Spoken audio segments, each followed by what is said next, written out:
Go. Hello everybody and welcome to Encounter Roleplay. My name is Will, I'm a D&D sex icon and I'm back today with the World Tree Burns, the world's most morally grey D&D campaign on Twitch. Stop We're back today with the full cast and crew of players here for yet another fun-filled episode of Shenanigans. So let's go around the crew, let's figure out who we are and who we're playing. Let's start with our Dungeon Master, Dan Dillon. How's it going, Dan? Hey, I'm doing great. Thanks for asking. So I am Dan Dillon, as previously mentioned, and I shall be your dungeon master for this evening, and all the wacky shenanigans that these gray-hearted fiends get up to. Absolutely, absolutely. We also have with us tonight McLoken. How's it going, buddy? Hey. Hi. I'm doing great today. My name is McLoken. I'm playing Cloak, who is a morally gray Nihime gnome. Who's going to make some great decisions. Maybe set some shit on fire for the Horde. Yep. Oh, amazing. Speaking of the Horde, we have Laurelani with us tonight. See, how's it going? Yeah. I am for the Horde. That's for the War Chief specifically. But today I'm going to be playing Kari, the Shadow Fae Cleric of the Cat Domain. And we have just dealt with the dragon. I'm really excited. And there's nothing morally gray. There's no... Stop making that shitty joke. I hate you guys. The worst. Blizzard said it, not us. We didn't... We're just memeing the shit out of it. Yep. Everything, you know what? D&D esports coming at you next. Activision Blizzard are all over that shit. We also have Josh with us tonight. Josh, how's it going, my friend? It's good. I feel like I've just come out of a very dark, grim, sort of gritty storyline where, you know, very bad people. But luckily, this is morally grey and not the same, more of the same. So I'm really excited for that. My name is Josh. I will be playing Kane. He's a Dampier Ranger, and well. I'm also about to be finding out quite a lot of details because I wasn't here in the last episode. It's been like 3 weeks since World Tree Burns for me, so stop talking about me and get on with it, Will. All right, happily. We have Tall School with us tonight. Tall School, how's it going? Hey, I'm doing great. I am back from Gen Con. It was an awesome time, and looking forward to some World Tree Burns. I don't know nothing of this because I haven't played the quest line yet, so no spoilers, but I'm looking forward to see how the hometown of my character that I played from Vanilla gets burned by someone who has morally gray motivations. And on that, here I am going to be playing. I will be playing Gladrician, who is a Trollkin geomancer wizard, who was very excited that he got to play with some ley lines and use some different ley magics. And now look, there's these very interesting creatures who are looking at us who probably want to kill my good friend Kari. So we will see how this goes down. Absolutely. As my own part, I'll be playing Riodan, the Dampier Ranger, who's here today to try and keep his friends alive, as he did last time with the dragon fight. He's likened himself to a dragon, and that perception of himself was only emboldened by the dragon escaping and managing to survive to live yet another day, as Riodan did all those years ago back at his hometown. But before I remind you guys, or Dan reminds you guys, of the intricate, morally grey decision-making that we've been making throughout the course of this campaign, I will remind you guys, of course, that we are sponsored today by perhaps the most multicolored, multi-shaded decision-makers of them all, Fantasy Grounds, where you can make your own go play virtual tabletops on fantasygrounds.com. You can try out the free demo version over there, or you can start their licenses start at just $4. Fantasy Grounds is awesome, and all of our roles and maps are from there using the Kobold Press packs. Of course, we're here today because of Kobold Press and the Midgard World Campaign materials. If you want to burn your own world trees, you can do so at koboldpress.com. The Midgard materials are fantastic. We're playing in the Midgard world right now, so if you have questions about the new races, subclasses, and stuff, then just feel free to ask in chat. And keep an eye on the YouTube channel, actually, because there'll be a lot of information on youtube.com/Encounter Roleplay coming out about Midgard in the next few weeks. Also, WaylandGames.co.uk is a go-to destination for all of your other role-playing and board game and wargaming needs. They sell so much stuff over there, which is nerdy and geeky, so you should definitely go and check it out. They've got some fantastic lines of models, miniatures, board games over there for you to peruse and consume. Of course, you guys can interact with today's show. Haven't followed the show yet? No worries. Hit the follow button and join us. We'll hit 20 followers, in fact 30 followers, and 20 retweets on this tweet. You guys get to decide something which happens next in our campaign. And of course, donate to affect the game as well by giving players nat 1s, nat 20s, wild magic surges, and worse. But I will hand over to my good friend Dan Dillon to remind us about what happened last week on the show. Yes, indeed. All right, so last time that we played, the party had found themselves face-to-face with a flame dragon and its minions. So they concocted a plan to sneak up on it, as none of them had noticed their presence just yet, and we're going to use the massive brown bear, known affectionately as Fluffenstuff, that had been charmed by Cloak, to sort of use it as a shock troop and a little bit of a distraction. Send him in through the front with Kane with some archery support, and that would draw the dragon and defender's attention, and then they would attack from the flank. They had discovered that there were some traps leading up to that front door to the forge, and their plan was to trigger those so the bear could move through the hallway without any trouble. What they didn't foresee is that in addition to firing some darts out of the walls, those pressure plates also opened the front doors as a sort of alarm system, and that gave away any surprise they might have achieved. So a bloody, ruthless, cinder and char-filled battle ensued, with unfortunately our stalwart bear companion taking the vast brunt of the dragon's terrible assault and perishing in battle. And it was very, very close for a number of our heroes, as several people were reduced to dying during the battle, but the interventions of Morena and the potions that their companions carried got everyone back into the fight, and Cloak was able to deal the final blow that sent the dragon diving itself back into a strange portal that seemed to lead to the elemental plane of fire. As a result, our heroes rescued the lost dwarven metalsmith, Paula Everforge, whose family used to live and work in those halls, and she had some knowledge of it, which is why she was taken in the first place. She closed the portal permanently and condensed it down into a little torch-sized blue flame that she collected in one of the iron torches that were burning in the front hallway, which our heroes now carry with them. And why don't we refresh on who was carrying that strange blue torch? Do we remember? Oh, I believe it was Glass. I want to say Glass. Yeah. Okay, I think it was Here's Glass. Something magical. So we'll just a quick refresher on that. While it acts much like a continual flame in that it requires no fuel source and apparently burns perpetually, it does output heat. So it is actually a fire, not merely light that looks like a fire. So you do have to treat it as an actual torch. So you can't just drop it in your backpack. That would be ill-advised. So you're carrying that. You know that it is it is powerful magic, but also quite dormant, if that makes sense. So there is great deal of magical potential there that seems to be sort of folded in on itself and asleep, for lack of a better word. And I believe Paula Everforge referred to it once as the Heart of Flame.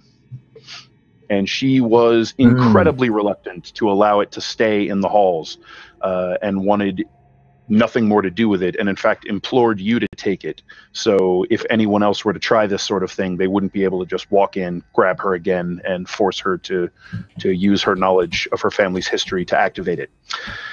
And so you found yourselves traveling through the dense primordial Margrave forests toward the south and back towards Zobek and home. Roughly halfway on the journey, as you were wearied and somewhat exhausted and starting to think about camping for the night, you found yourselves encountering a strange sound, this sort of wailing, plaintive, almost a fluting sound, reaching through the forest, something that was familiar and comforting to Kari. As such, she went to investigate and sort of dragged the rest of you along with her, somewhat against objections, if I recall, and you found yourselves in a broad glade near a stream where you saw a Shadow Fae noble pierced full of arrows lying dead face down in the moss. Next to him was a creature that appeared to be an undead horse or even an undead unicorn.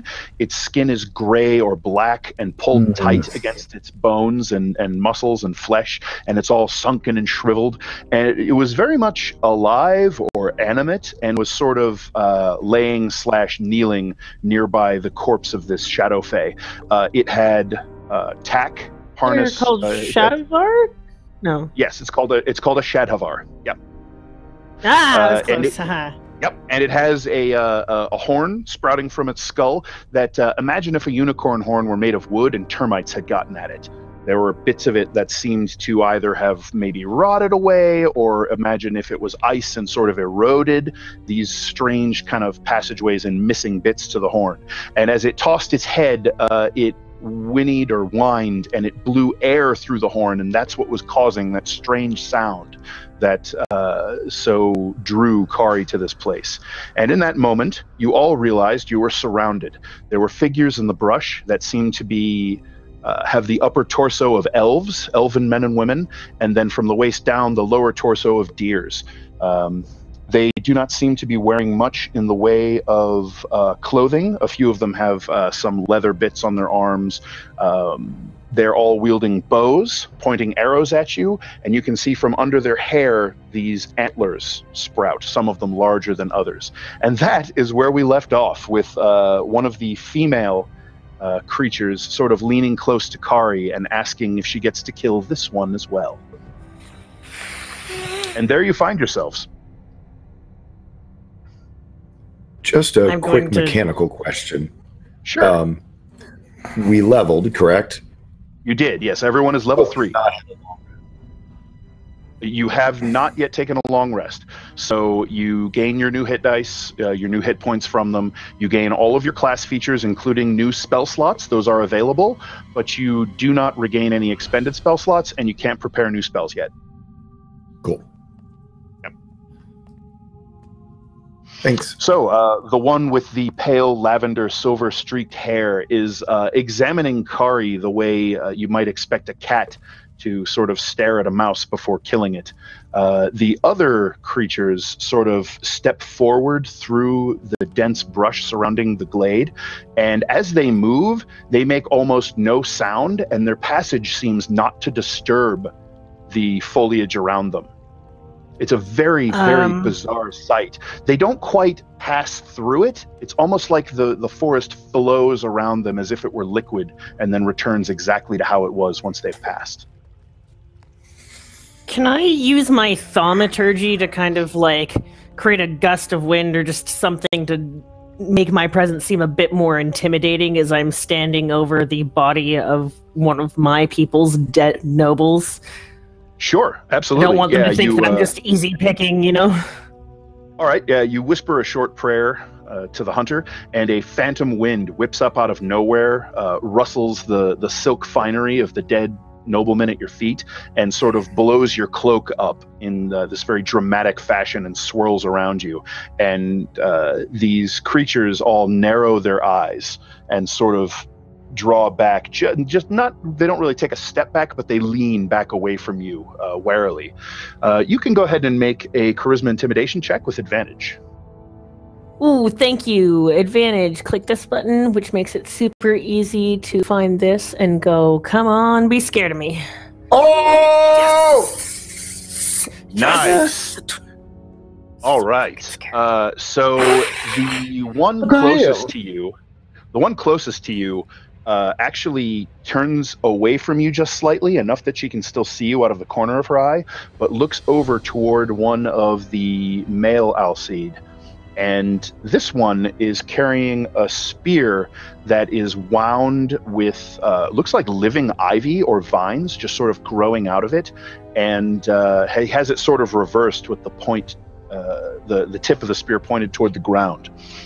And he holds up his hand toward the female one near you, Kari, and she lowers her bow just a touch. He looks over all of you and says, "What is your business here?" I find it difficult to believe in coincidence. To find you here in the presence of a Shadow Fae, so close on the heels of this one. And he kind of points his chin with a sneer toward the dead Shadow Fae on the ground. Oh, no, we don't know them at all. I was following a ley line that was back over that direction, and we ran into a big old flame dragon when we killed it because it was not doing good things. It was opening up a portal to the elemental plane of fire. Glass. No.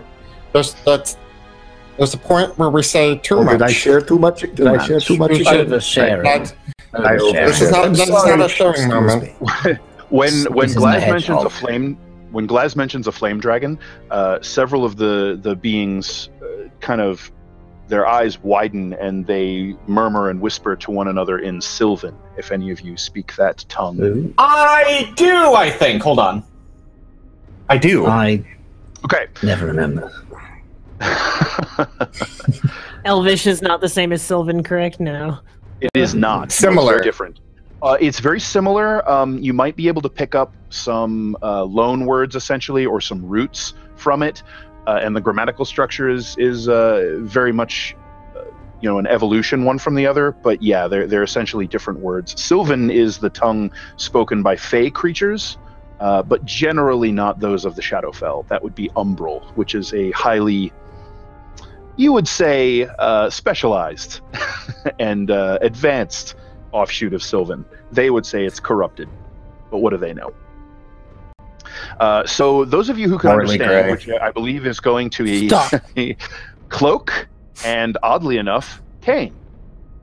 You hear one of the males lean over and he kind of whispers to one of the females. He says, "If that's true, we should tread very lightly around them, or they'll be exhausted from the battle and we should strike now before they get their feet under them." No, don't strike now. And Sylvan, and staring at them. All right. But I look at them and I was like, we've been through a lot, and if you do attack, it's not going to be good, okay? But I do want to tell you that, I don't know, Shadow Fae, what you guys want to do, we have nothing to do with that Shadow Fae. So, if we just want to say, we're just passing through, because literally that's what we're doing. And I want to roll persuasion, because I get advantage. Yeah, you can make a persuasion check. All right, here we go. No, that's perception. My bad. Here we go. I was like, that one. Here we go. A 14. Nice. Okay. So the assembled Alcide sort of turn toward the male that spoke to you. It seems like they're offering sort of deference to this one. And now that you look, his antlers are much larger and more fully developed than the other ones. And you would say he's older, although he doesn't look older. They all look somewhere in early to mid-20s, if you had to guess. But when you're dealing with elf or fey-like creatures, it's always infuriating to try and guess their age off of appearance. That one with the big antlers, I'm totally directing all my conversation to him. Totally. Yep. Got it. So he considers your words for a moment, and then he looks down and he notices Puff Puff sort of by your side. And Puff Puff perks up a little bit and makes eye contact with him and sort of gives him a little yipping, a happy kind of bark. And he seems to relax just a touch, but his guard is still up, but he doesn't seem on edge as he did a moment ago. He says, "It may be as you say, but we can take no chances. If you wish to leave this place with your lives, I will offer you a means to earn my trust. This one," and he points to the dead Shadow Fae on the ground, "when he arrived in this world from whatever corrupt place he calls home, he left some of his filth behind. It is twisting the forest."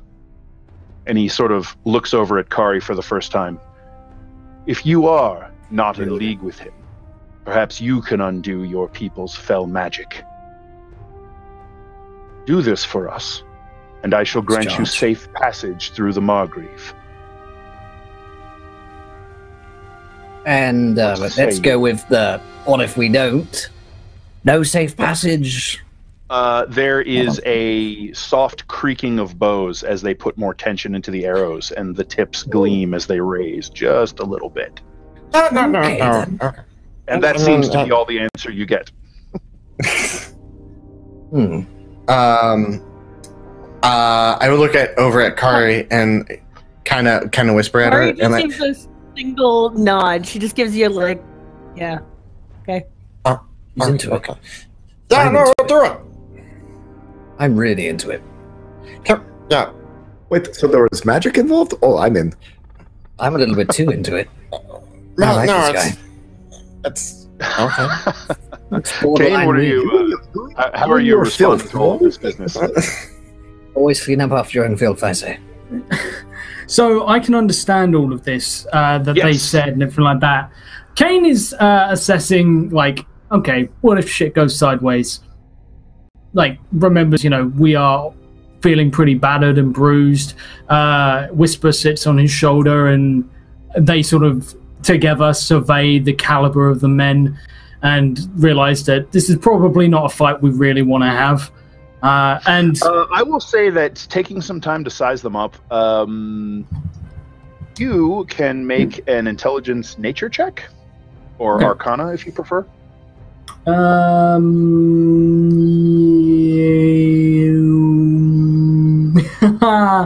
It makes no difference whatsoever. No difference. All right. Yeah.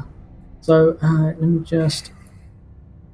While he's figuring that out, is there anything on this noble that like marks what house he's from, or any kind of identification at all? Something that I would be able to quickly see, like house colors, something. You can't really see much on his back. You think maybe if you could go through his pockets, maybe his saddlebags, because the Shadhavar is saddled, and maybe if you could roll him over and kind of give him a thorough search, you might be able to find something. I'm going to try to do so while keeping an eye on them and seeing if they react to me doing so. Okay, so you're just gonna stop. You're kind of like, I'm just gonna like seem super casual about it. Yeah, like I'm just checking to see who he is. All right, so while you're contemplating that move, Kane, you've heard a little bit about these creatures. You know that they're called Alcide. They are deep forest dwellers. They're they're not exactly related to centaurs, but they're very similar in a sort of a cosmic sense.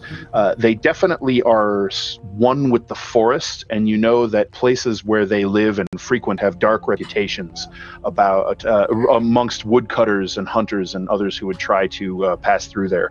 They jealously and viciously defend their forest homes against intrusion.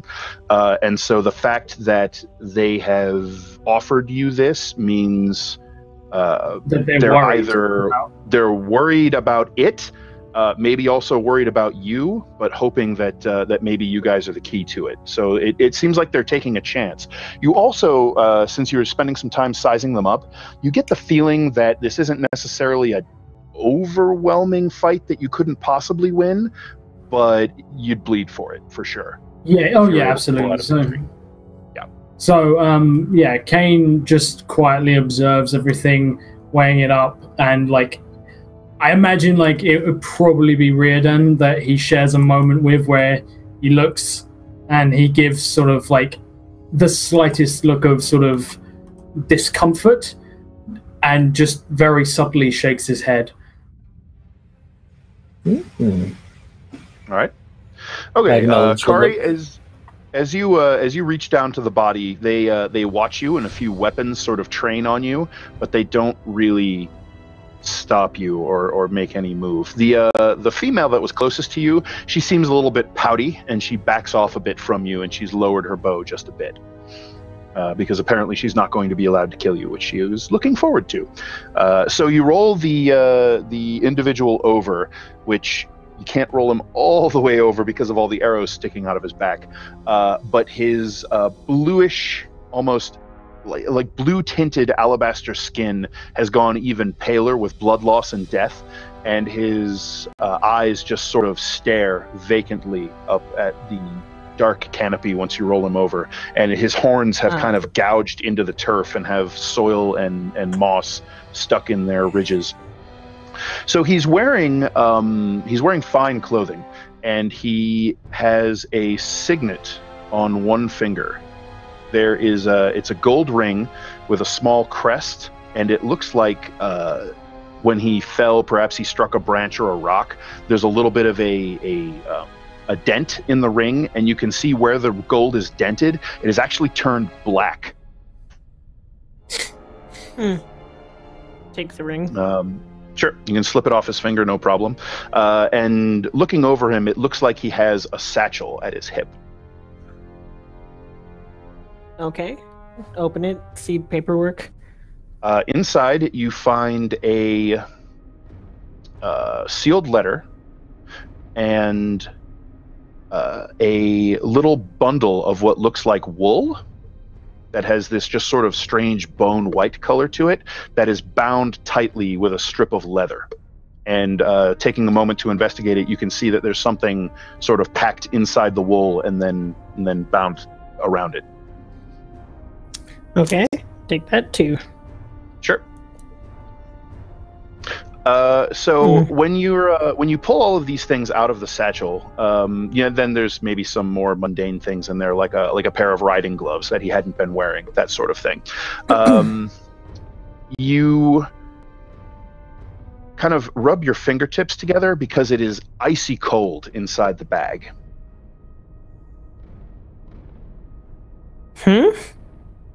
Yeah. Glass? Yes. Glass? Can I help you with something? Can you look at this? And this? What have you got there? I give him the wool with the leather wrapped around it, and I tell him, put your hand inside the bag.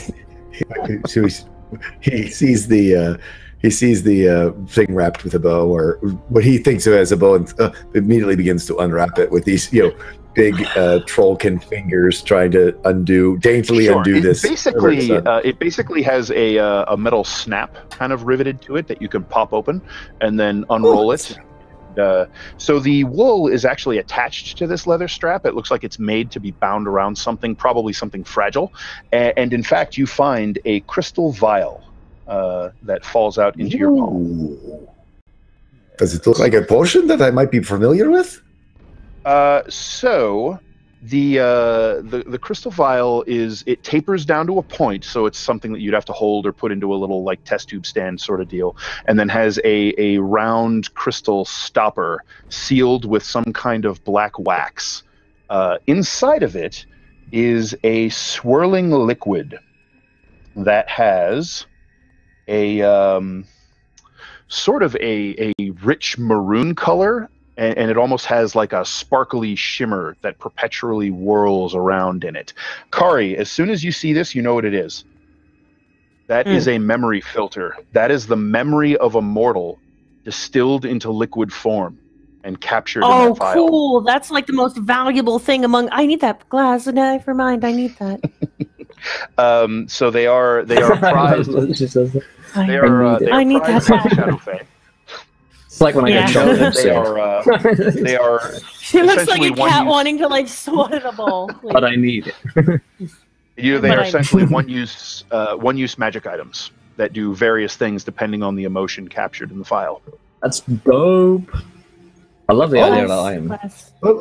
I suddenly become like Glass does around magic. Glass. It's all suddenly swaying. You are very excited about this. I've never seen you. Yes, of course you may have it back. Thank you. So, Glaz and Kari, in contrast to the icy interior of the satchel, the vial is hot in your hand. Also, it must be like a way to keep it cool. Yeah, I'm going to take the bag and keep it cool. My precious. But anyway, she was asking you to examine just the vial, right? Is that what you gave him? Well, I was going to get a bag as well. Yeah. The bag as well, but like I'm holding the bag while he's looking at it. I guess now. Okay, so you check out the bag, and it is indeed cold. And it's strange. Kari probably didn't notice this very, very well because she can just see through it no problem. There are like pooled shadows at the bottom of the bag that seem to just blot out your dark vision. And it's almost like they pour like liquid darkness as you move the bag around. Something that she just sort of overlooked. And the cold definitely seems to be emanating from that liquid shadow.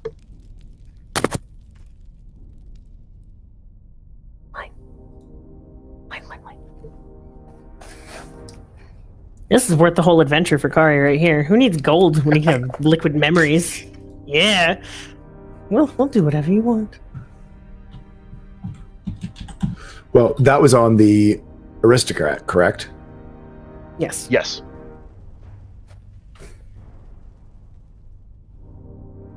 Anything you would like to do or mess with in the bag? So the cold bag you took back without me examining it, or? No, I'll let you examine it, but I want to put the liquid memory thing in there because I think that's probably how the noble was storing it. If the vial is hot and the bag is cold and they were together and found in there, I'm assuming there's some sort of process for that. I don't know much about magics, though. I mean, can Glaz do, as he sticks his finger in and it's cold, figure out, do an Arcana or something to see if he understands this? Sure. Yeah, you can go ahead and make an Intelligence Arcana check as you examine it. And the shadow, of course, is not actually liquid, but it is just sort of darkness that seems to flow and swirl around. That is a nat 1. Oh! It is cold inside. Look! Well, hot and then cold. Hot and then cold. Yeah, you're certain that there's some sort of strange magic at work here, but you're not positive exactly what. But you suspect that Kari may know a little more about it, since it's I was Shadow just Fae going to say, magic. could I attempt If you were to point it out to her, but it's strange because it's almost like it's so natural to her that she just sort of overlooked it. It's hot and cold. It's kind of nice after I burnt my finger back there, and I can put my hand in it, and it keeps it, because you know how like after you get the burn. I mean, the flame dragon, he like breathed all over me. I was in the pot of water, but it still Kari burnt a very, little bit. like, See, I can put it on his ear. his hands as he's talking like a mom, kind of like, oh, where did you on your, like, and she's He tiny. actually puts it on his like, ear that got singed. So he now has a little bag on his ear. It feels much better now. You must be more careful, Glass. It was just the ears. They will regenerate back. Well, actually, it will take some time because it was fire, so it won't come right back. But eventually, maybe. True. Give me the bag. All right. Oh, and I give it to her. All right, Kari. Finally, monotone comes out. Once you sort of dig a little closer into the bag, and with some of Glaz pointing out what's in there, you do notice you just sort of overlooked it because you look right through it. There is that strange flowing darkness in the base of it, and you recognize it immediately as some sort of residue of shadow magic.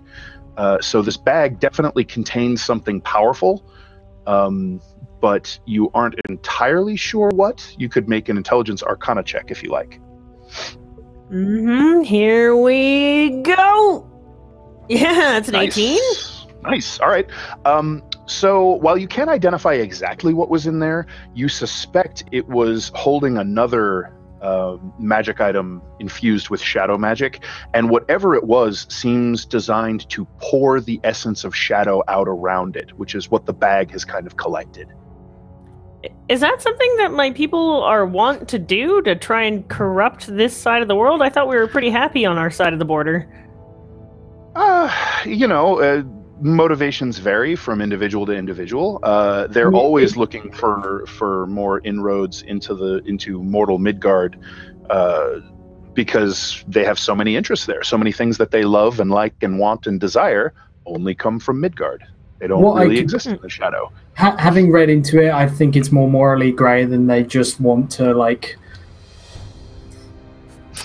Can I shoot I think Josh, I think that Dan's about to reveal the motivations, I'm sure. Yeah. I'm really Josh, I agree with you. This is morally great, and I'm curious on where Dan is gonna take this. I hope you're keeping track of Dan. I shoot. Okay. I got the arrows. It's all going to come out and become clear. All right. So you can tell that whatever this thing was that was in here, it's clearly not here anymore. And you know that pouring out the essence of shadow magic or just shadow power like that, it could have any number of useful effects for a shadow fae, particularly one who practices shadow magic. So this wouldn't be, like, if... I wouldn't really think this is a bad thing, spreading the shadow magic around from this item. Like, it's not something that I would want to shut down for my people or see really as, like, something against the law, as these people are trying to make it seem...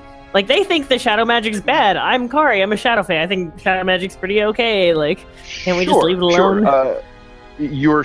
Well, you know that you don't necessarily fear any peripheral effects from it. Now, whatever the item is actually doing could be harmful to you, depending on where and what it is.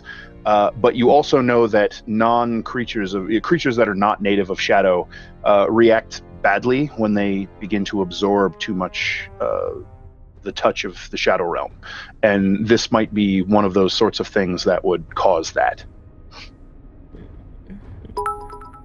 So they would most certainly not appreciate it. It's a whole lot of their problem, is how Kari feels about it. It's a whole lot of their problem, but I got the bag in the memory now, so whatever. Andrew there has just cheered for Kane to be attacked by an orc. You've done it. You've done it now. Hashtag alliance always. Wow. That's... Wow. Okay. I'm okay. Well, that'll be interesting since there aren't many orcs in Midgard. We'll see what happens with that. Nice. Portals in from Sigil.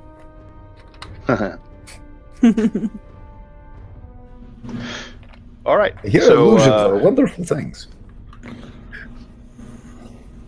So am I still talking to the guard person or the elf deer? Yeah. Elf deer. Yeah, certainly. I don't. Is anyone else have anything to say to anyone? No, I'm just like staring down the lead I dude think like it's time to he's do the me. mission. Yeah. Okay. I heard there was magic, so he's like ready to go. So yeah, as they're like digging through the body and all that kind of stuff, I would look at the leader and be like, you can talk to me in Sylvan, because I imagine, is it easier for them to talk in Sylvan? Like when they talk common, it's like very broken, or it's Sylvan somewhere fluent? I wouldn't say it's broken. It's probably more like their native tongue, so it's more comfortable for them, most likely.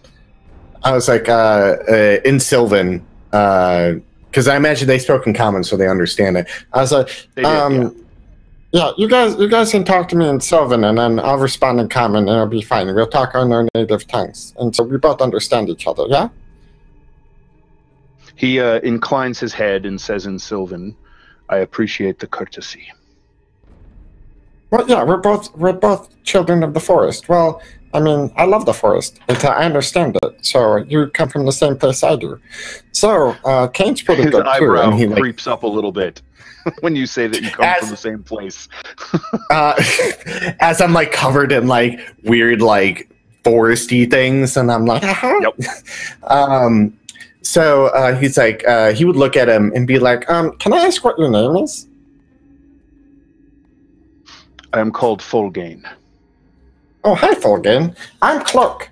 So, since we're on a first name basis, let's, can you tell me where this disruption is?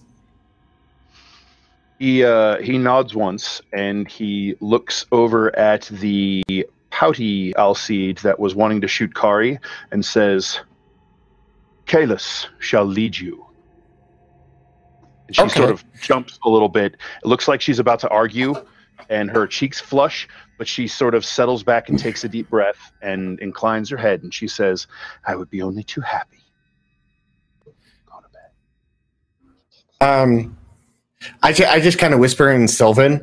I was like, you don't have to lie to me. I mean, you're speaking in Sylvan. I think I'm the only one who speaks it, so you don't look so happy. But I understand. You know, it's kind of a, grunt work, doing grunt things. It's okay. I understand. But okay. Right. What was her name again? Kalis. Kalis. Well, Kalis, it's nice to meet you. I'm Cloak. She like chews on that a moment, trying to decide how to respond, and she says, "Very well, Cloak. It is interesting to meet you." It's interesting to meet you. I've never met anyone of your race before. If you and your companions are ready, we should go. And Puff Puff gives a little yarf. Yeah, and then I turn over to Glaz and Kari, like, pillaging a body, and I'm like, are you guys ready? Yes, there's magic involved. This will be fun. Hi. I will point out, by the way, that the Shadhavar is indeed still alive and doesn't look to be shot or anything. What? And has saddlebags slung over it as well. Can I heal it? Aren't these like very precious creatures to my people? I mean, it's I don't know that they're precious. They're sometimes used as mounts or sometimes even trained for war. They are creatures that dwell native to the shadow. They're certainly more intelligent than horses. Can I try and talk with it? Or not talk with it, sorry. Can I try and, like, bond with it? Like, if I come over and approach it, does it seem to react in a hostile way? Or, I know it's in pain, but... Yeah, you can try to approach it. Yeah. Because I've never seen anything like this before. Like, Sure. I've heard of them. As you approach, it sort of snorts and tosses its head, and you can see the spine sort of showing through its skin along its neck and back, and it seems to creak a little bit, and it fixes you with its eyes that sort of shine from within with this faint red glow, and the horn sort of in your direction, and it causes that chill to run up your spine. That sound is like it's like nails on a chalkboard almost. Oh, Okay. Stop it!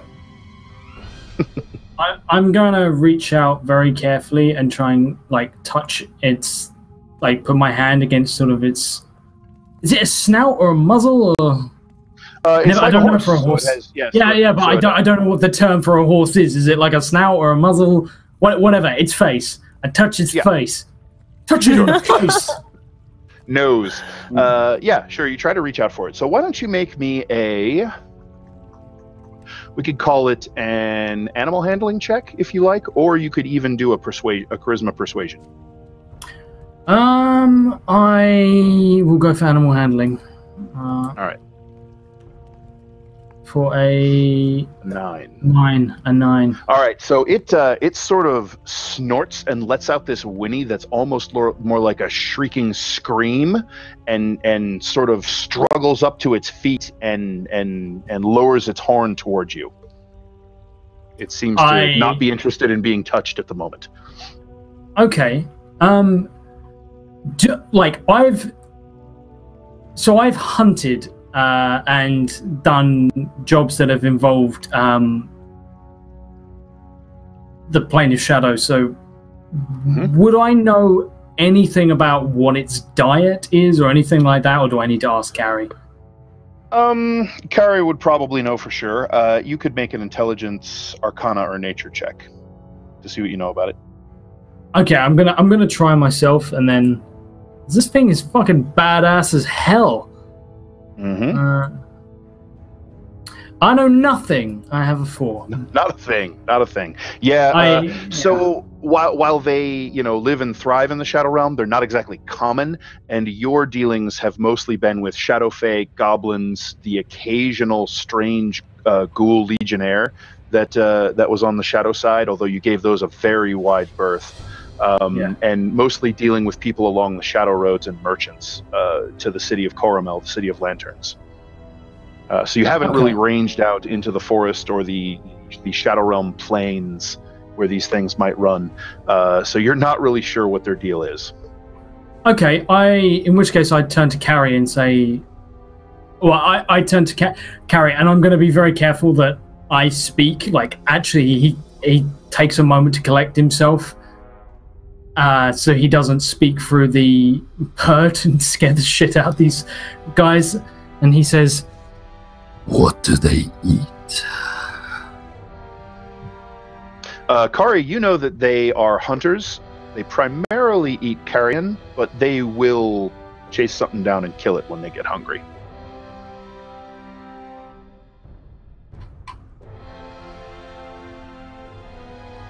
Kari if you say no, you're going to say gnomes, aren't you? I just know you're going to say gnomes.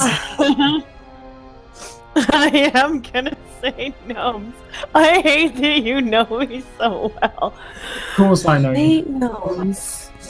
She says, looking over to Cloak, whom she still, harbors a grudge against. It's in my character. I'm gonna roll insight on that shit. I'm also gonna insight check her. However, I like the idea. They eat people like Cloak. It is gnome. Okay, Cloak. So with a 20 on your wisdom insight, you get the feeling that she's kind of taking the piss out of you there, although she ain't lying. So I'd be like, and I'd look at the horse and I'd be like, yeah. Because I see its, I see its teeth, and I'm like, yeah, no, I'm not going near the fuck that thing. It does not have horse teeth. They're sharper than you might expect. So, Kari, while this thing is going on, it seems like the Shadhavar doesn't. While it definitely shies back from Kane's approach, it seems to be more comfortable with your presence, and you can kind of go over and place a calming hand on its shoulder, and it'll relax a little bit. And let you kind of rummage through the packs, and you go through the packs, and it looks like it's mostly clothing, supplies. So there's some food and water in there. The water is pitch black, and you know that you could drink this. You could drink this and be just fine. You know that none of these guys should risk doing that. Probably shouldn't eat the food either, although you could. So you find 3 days worth of rations and two jugs of water, and then there are also some things like blankets and several sets of fine clothing, but nothing else of interest. I don't really care about the fine clothing, but the ration and the water. Yeah, sure. Kari stocks up. Right, there you go. So at this point, the lavender-haired Alcide is sort of prancing her hooves impatiently. I would like to say a prayer to the hunter and wish this shadow-faced spirit off into the next life. And sure. Is this Shadowvar, like, should it just be put down? Is this thing just like clinging on to life, or does it look like it can be stabilized? No, it looks mostly okay. Although it seems like it might have injured one of its forelegs when the rider was shot and sort of tumbled out of the saddle. Might have caused it to fall. Could I maybe rip up some of those fine clothes and try and wrap it up a bit? Sure. Yeah, absolutely. You can do that. It takes you really not much time at all, and you can place some first aid on the wounded leg that will help it heal without any major injury. Glaz was probably holding the fine clothes and going, "These are actually pretty nice." Before Kari rips them out of her. Did you see the stitching on that? And the ruffles? Oh, okay. All right. There is no need for those things, Glaz. It's just a material that will get in the way of, whatever it is you're trying to accomplish. It was so nice and soft. Oh, well. Here we go. And let's go look for, I would see there's magic involved. Let's go take a look. I'm very curious. So when you guys are ready, Kalis sort of turns and leads the way into the brush, and again, as she passes through the moss and over some stones and into the brush, she doesn't really disturb any of the vegetation or the ground as she passes. She leaves absolutely no trace of her presence. And do I know that to be a trick? To Kane and Cloak, that's very much. It would be flat out impossible for you to track her through the woods.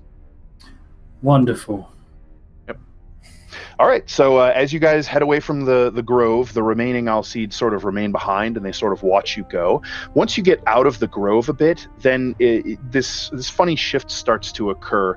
Kalis begins making noise. She moves very stealthily and naturally. Before, she made no sound, not a whisper of it, as she was walking around. Now you can actually hear her footfalls, but she's still leaving no trail.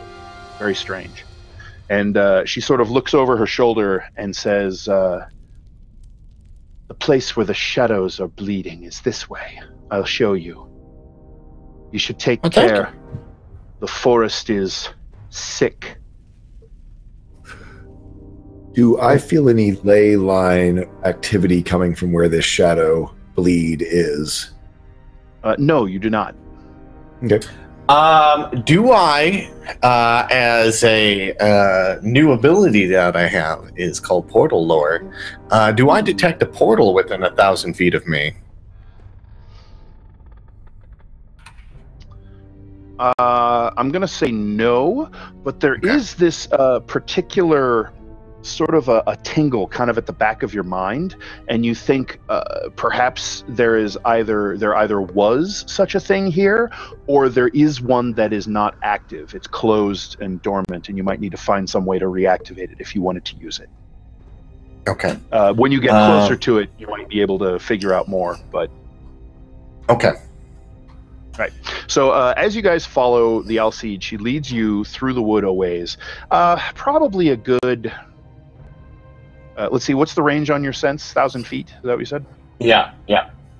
All right. So she probably leads you right about to the edge of that range, and you do see signs of where the Shadhavar was running at a gallop through the woods, and you occasionally see an arrow stuck into a tree trunk that hasn't been recovered.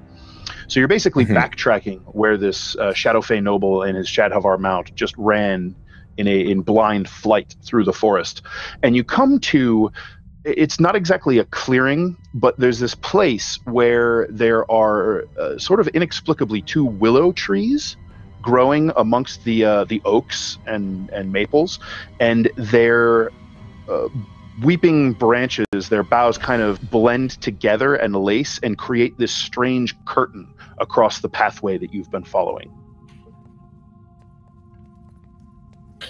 Okay, I think that's it. Looks like it. Or at least it looks like what I imagine it would look like. Very suspect for sure. That is... Up ahead, you see a faint glimmer of sort of orangish light. It looks like perhaps a torch or a lantern. Through this almost curtain of willow branches, and somewhere back behind it, it sort of shines light through faintly in the distance. Thanks, Brexa. Ooh, Says nice. a crit success for Tall School and Laurelania for making the last days before teaching enjoyable. It's awesome. Thank you. Thank you. All right. I follow along. Okay. So you guys push forward. Yes. All right. Mustn't disappoint our new friends. Yes, indeed. So who's going first? To give me a rough order that you guys are going in. Is Kari going first since we're going to the shadow thing and she's more expert at this? I would assume yes.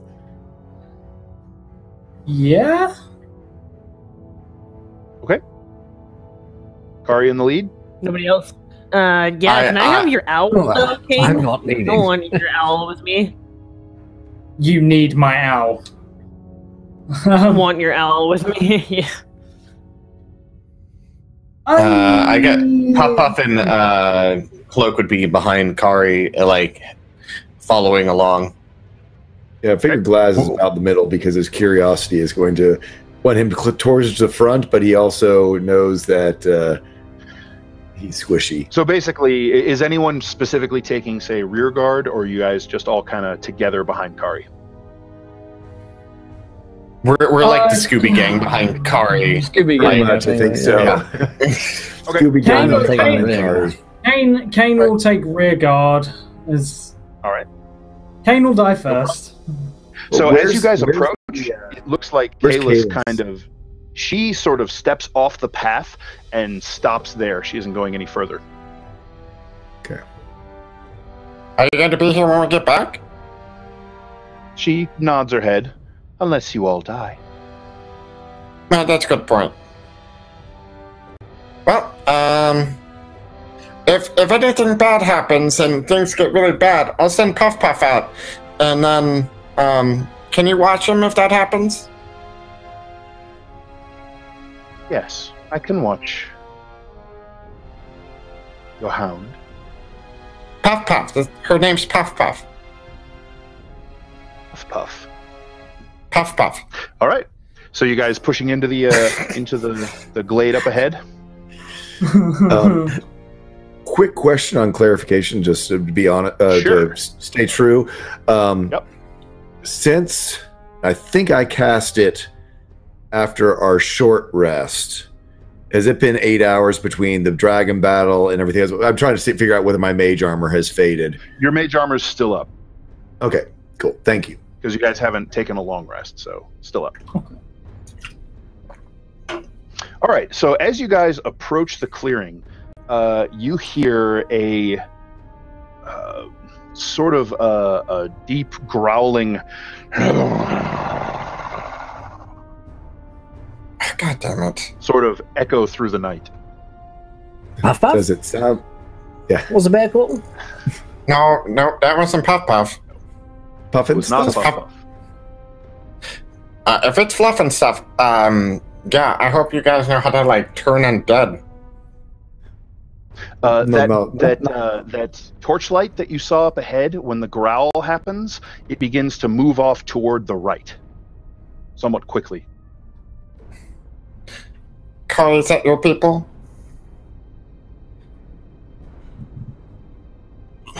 Can I You see guys anything? about... No, not really. So it's through brush, and you're just seeing kind of light shining through. Shake my head no. All right. You're his So, people. Maybe he's a dog person. You guys pushing forward? Yeah, I'm gonna have my bow drawn though. Yeah, Oh, my Kane's sword's been will- out. Okay, Kari, you kind of press forward through the drifting curtain of willow fronds, and you find yourself in this forest glade that is just steeped in shadow, which you find somewhat comforting, actually.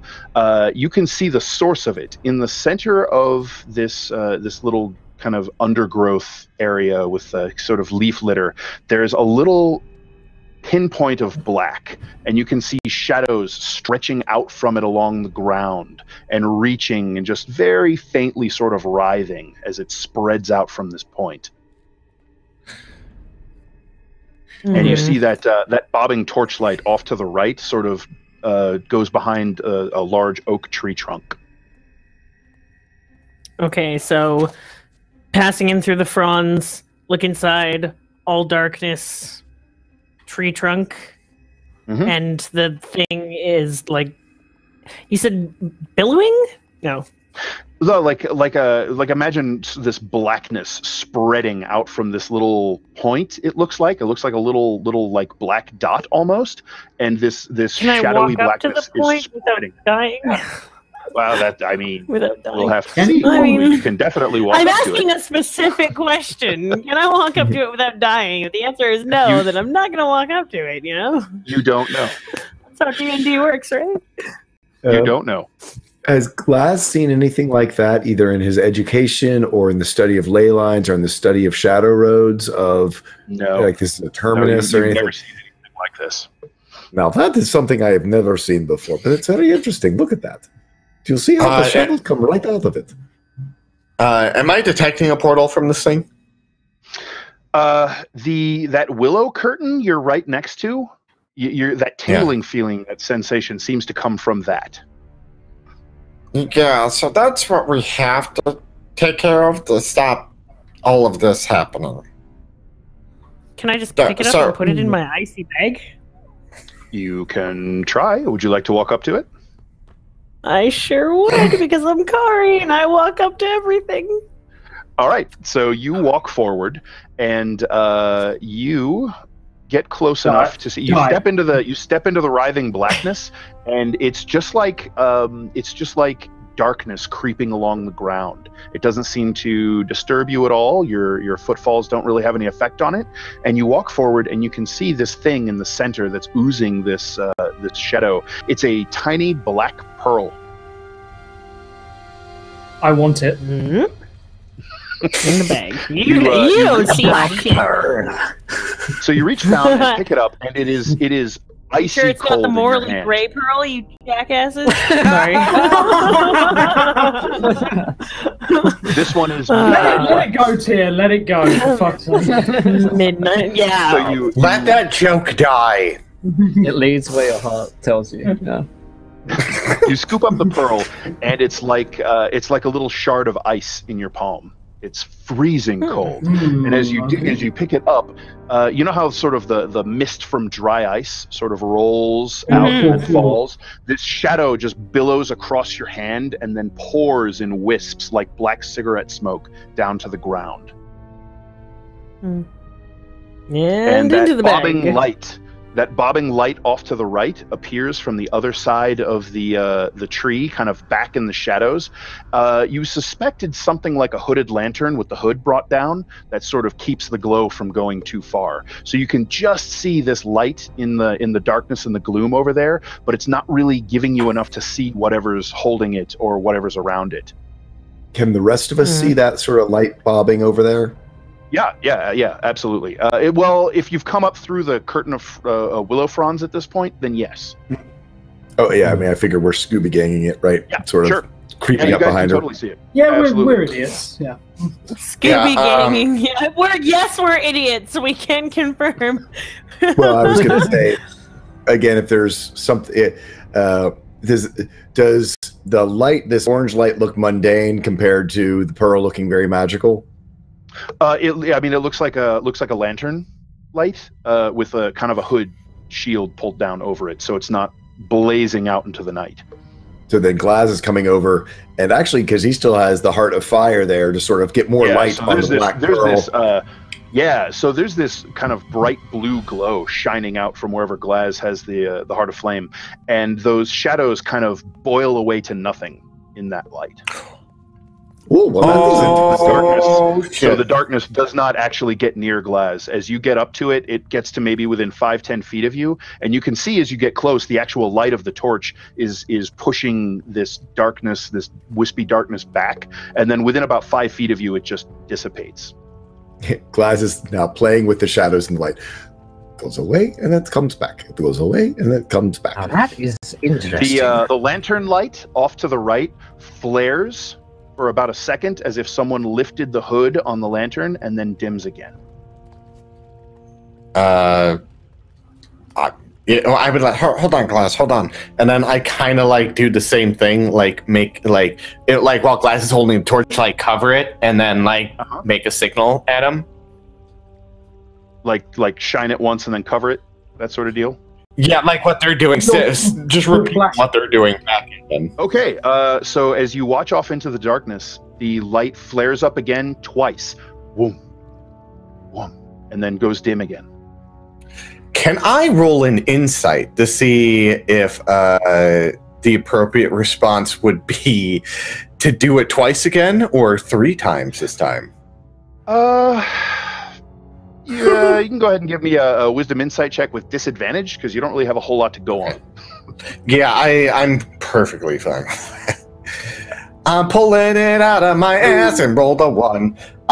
So if this is a code or a particular form of communication, you're not familiar with it, so you're not sure what they're trying to say. So you can try whatever you like and see what happens. Anybody else do anything? Ryodan, what do you got? Just kind of observing all this shenanigans? Now, whenever people touch magic, things invariably explode or attack us. So I'm staying firmly in my bush, grasping onto my whip in case something bad happens. All right. Kane, where are you at?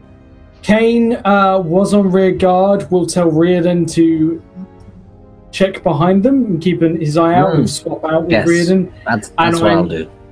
And I'm going to point my bow in the general direction of this light. All right, so you're just covering wherever the light is. Yeah. All right. Cloak, you got anything else you want to try? I have one more thing I want to do. In Umbral, I want to say towards the person, and what I want to do is roll a deception, and I want to say what I'm going to do, and then roll it if that's cool. Yeah, tell me what to say. I want to be like, brother, How is the hunt? There we go. and then do it twice again, and then see if that works. Because I'm trying to imitate my best Kari. Is it just a straight up deception, or is this a disadvantage? You're trying to imitate what you're trying to imitate like a worshiper of the hunter? Is that kind of the deal? Yes. Okay. No, you do that straight up charisma deception. No disadvantage required. 15. Okay. All right, so you said you flashed the light twice? Yes, and said that in Umbral. Okay. In Umbral. All right, so the light off in the forest flashes 3 times in quick succession. Flash, flash, flash.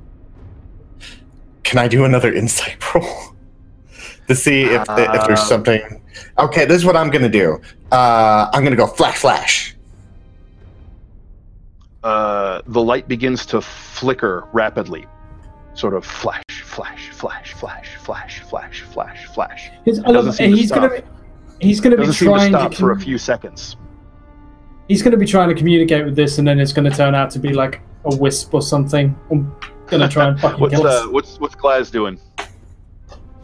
I'm holding because since Cloak is so much shorter than me, I'm probably having to hold the lantern way down. But at the same time, he keeps sort of using his hand to take the light up and down, and to watch the shadow come closer, then go further away, then come closer, then go further away. He's not paying any attention to Cloak. He's just like, it comes closer, it goes away, it comes closer, it goes away. So you're like kind of waving the torch around, playing with the darkness, right? Well, no, I'm putting my hand, like he's doing it towards the light over the lantern. I'm doing it towards Kari and the pearl, because I'm far more interested in the magical interaction between his light and the shadow than whatever. So someone actually you're absorbed with that. Yeah, every time you shade the torchlight, the shadows kind of encroach into that shelter, and then when you let it shine again, it blows it back. He starts making like weird shapes with his fingers to see if he can capture some shadow in the circle of light.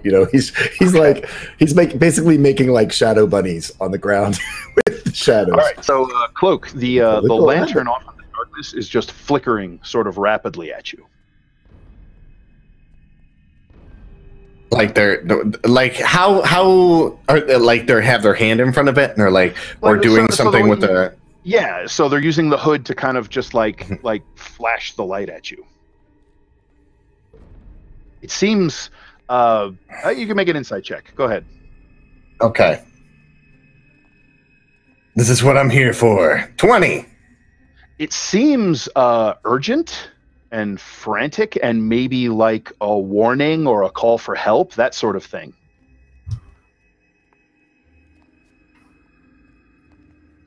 Oh, God. No. I think he's like trying to give us a warning, or he's trying to warn someone. I'm gonna roll perception to see if something is around us. Sure. Lurking. A 10. Okay. Let's see. A 10, eh? All right. You hear as you're kind of just you stop for a moment and pay attention to your surroundings. You hear, and actually all of you hear just a few seconds after he does, a snapping of twigs off in the woods to your left, kind of opposite the glade from the flashing lantern. And Cloak, you hear a little bit more than everyone else. You can hear this low-throated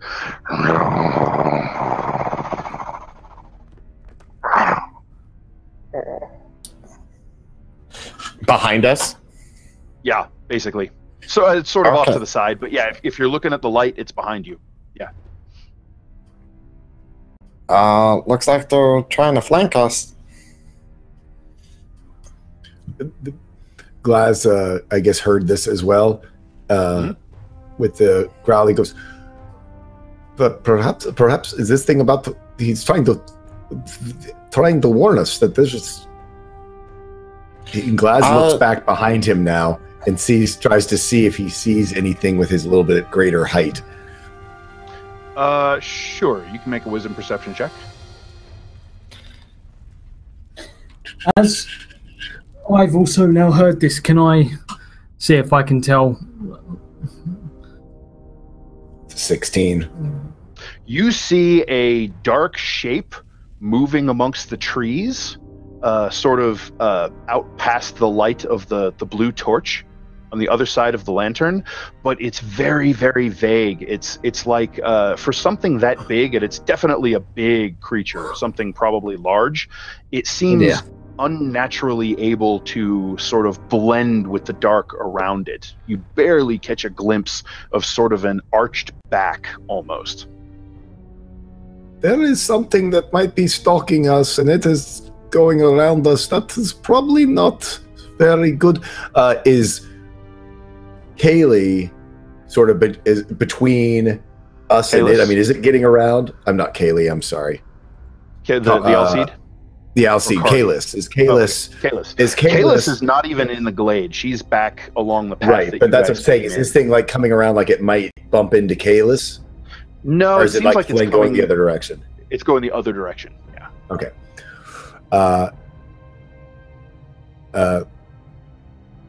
We might want to like get our backs together, because this reminds me of when Kari was snuck up on me when I first met her. Good idea. Back to back. I speak out in Umbral. Is anyone out there? When you speak out in Umbral, the flashing from the lantern stops and goes dark. Phew.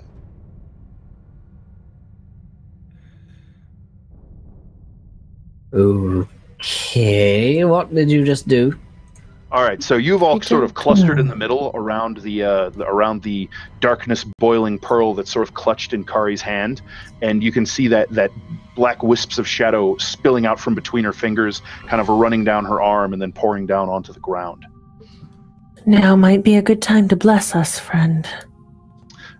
All right, so about that time, as you guys get sort of in the center of this glade, back to back, you hear this sort of rip out from the forest, and this shape begins charging towards you through the trees. So let's roll some initiative, shall we? I said to cast less, god damn it! Well, we'll see how quick he is off the draw. Oh, that's great. The Glaz is on a natural one. Right with you there. Someone. Oh, no, this is ugly.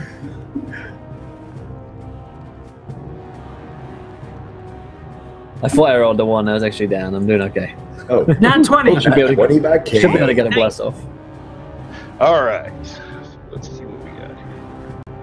Oh boy, oh boy. I'm going to bring this over to the middle. That'll help. Just my window. All right, so Glaz, you have a 2. Let's see, who's got better than a 20? I think I see one in there. Yeah, I've got a 24. Yeah, all right, Kane, 24. Anybody 20 to 15? Oh, God. Riodan, you're a 16? Oh, sorry, I rolled a 16, yep. Yep. All right, 15 to 10. I'm a 10, Kari's a 10. Kari's a 10. Yeah, she's alright. Kari, I would like you to roll a die with me, please. Just a d20. D20? Yep. All right. 17? All right, nice. Yep. So you will go on 10. And Glaz... oh, yeah, Cloak, we need some initiative, sir. Oh, good. I figured that was going to happen. Let me see. What happened? So everyone sort of circled up back to back in the middle of a glade amidst the wispy shadows. Kari called out in Umbral, and the lantern went dark. And then whatever it is off in the woods to the left howled this sort of an oddly guttural yet piercing sort of scream and is charging through the brush towards you. Okay. I rolled a 17. It fell off the board. I'll re-roll. That's all right. No, well, it would be 19 if that. Well, I can't roll on the board. I gotta roll softer? I don't know what's going on. Yeah, you gotta throw in the dice tray. You can just burn in dice tray. For some odd reason, it kept rolling on the dice tray, or I was throwing it too hard and it kept landing outside the box. So it'd be that. It's okay. You don't have to hit the back of it. Just drop it in there. You got 11? Okay. No. Well, yeah, 11 with that roll. That's in the box. I want to keep the one in the box because I like keeping in the rules because I'm lawful. What's in the box? All right. All right. So Kane, you're first.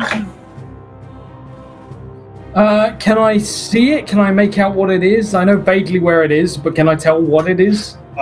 So until it gets closer well, let's see, you've got dark vision.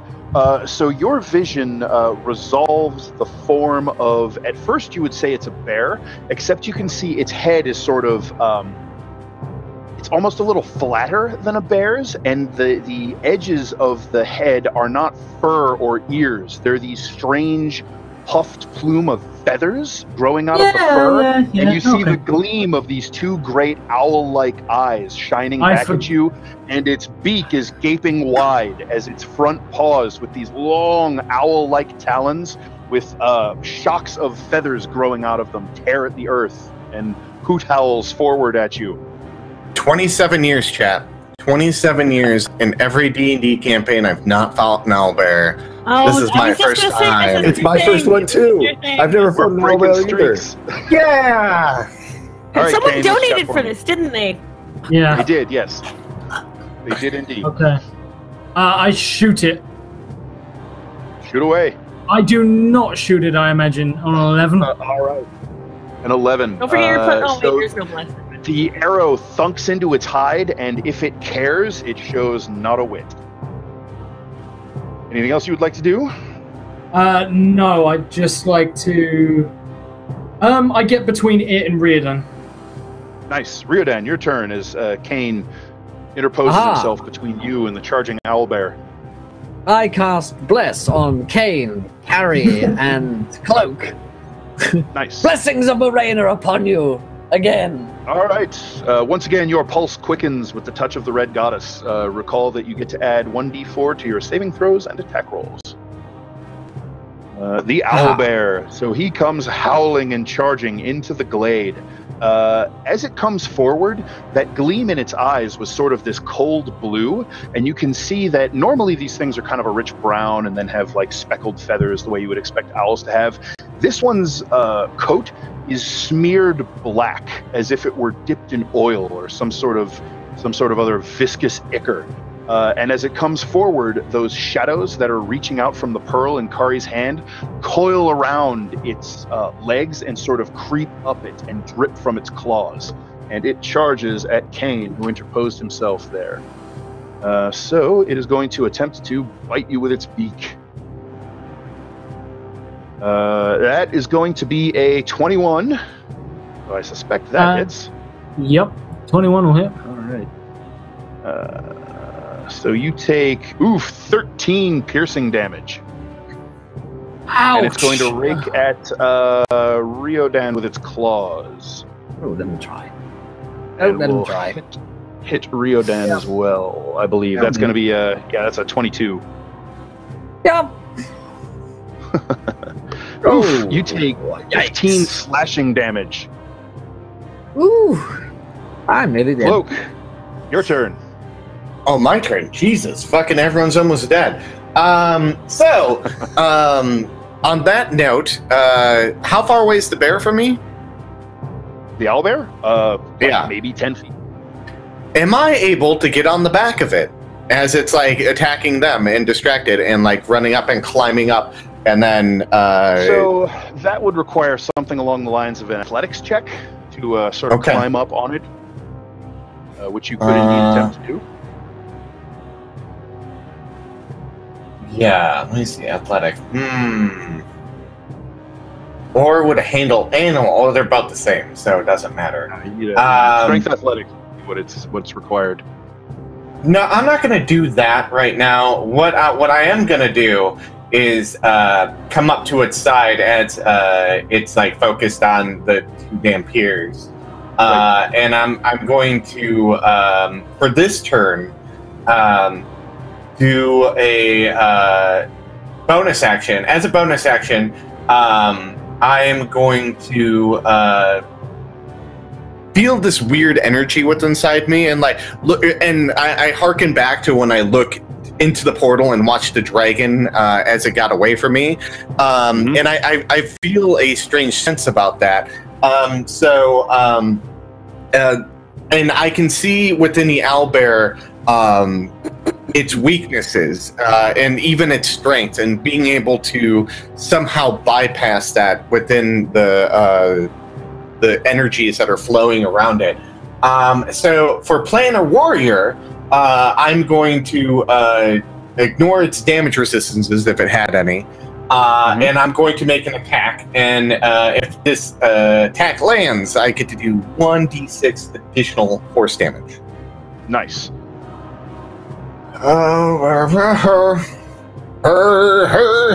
Where is everything? I don't remember. Hold on. There we go. All right, here we go. This is my sword. Oh, no, that's the damage. Here we go. Ha! 17. You hit. You strike forward and slash out with your Nimheim saber, and as you do, the cutting edge of it crackles, and you can feel this electric tingle run down your arm, and this faint bluish light runs along the blade. You can all see this happening, and you can hear a crackling and see like these faint blue sparks that sort of jump between the fronds of that willow curtain, almost in response to your blade. So do damage. All right, we got an 8 plus another 4, so 12 damage in total. All right, and you slice into its fur, and your blade bites into its hide. Yeah, and the one thing I want to do at the moment, I go, pop, pop, protect Laz, and then that's what I want to happen at this moment in time. Okay, so Puff Puff at that point, sort of in response to you calling out this order, gives a yo and lopes over to place herself between Glaz with her tail slung low, and sort of drops her her front down a little bit and bares her teeth and growls at the owlbear. All right, Cloak. Kari, your turn. I'm going to reach out to Kane, seeing him take that that massive amount of damage, and say a prayer to the hunter, and heal him for 1d8 with my cure wounds for a total of 4 points. Yep. That's Radiant better than energy no flows points. through you, Kane, and restores 4 points of damage. I don't think I want to move anywhere, because we're all kind of, as I understood, kind of back to back. We were in a circle, and it was circling us. Yeah, more or less. Yeah. Okay, so I'm not going to move then. I've kind of like broken apart from the circle because I'm on the flank of the owlbear. Right. And the owlbear kind of scooted around, so it's sort of engaging both Kane and Riodan because it's fast. All right, Glaz, your turn. I look down at Puff Puff, and having seen how the torch seems to affect the shadows, I actually go, Puff Puff, here, hold this in your mouth, so that because I would have had to put it away to cast spells for him to basically now have. It has like the handle. You could kind of thrust it into the ground because it's an iron rod. You think you could stick it in the ground if you just want to have it burning there. Yeah. Yeah, so and I'll let you do that as whatever that shadow is, basically is held at least somewhat at bay. Maybe hold the owlbear at bay as well. And Glaz is going to reach his hands down and listen in his mind for that faint piccolo sound of the ley line, which is still on the same plane as him. And after he's bonded to it, he can now use it again and try to channel this ley line for a level 2. So is it the spell? It's the cast level, not necessarily the spell level, right? Right. It's the spell slot level that you're casting. So it would be a DC 12 for me to see if I can channel this. And it is, I rolled an 11. So I do not effectively channel it, but I do not get any backlash. Your int bonus is only +1? My int bonus is only, I'm sorry, my int bonus is +2. I'm sorry. Yeah, there you go. I underestimated myself. That succeed. The song of the ley line fills you with its warmth, and you can feel that heat as you reach out and grasp these strands of magic and weave them into your spell. So do you have the ley line chart handy? I sure do, and I rolled a 2 on it, which is going to be, you can delay the effect of your spell for up to 5 rounds, choose as many rounds as you want. No, I want it to go right now. No, I want to go ahead and do it right now, yeah. Yep. So I am going to cast at level 2 a Witch Bolt on this here. And I probably don't because I'm not blessed.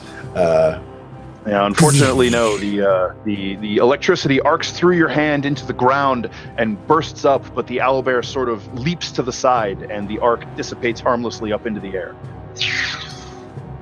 It's much faster than I thought. Okay, despite the healing, I'm still pretty injured. So, I'm very injured.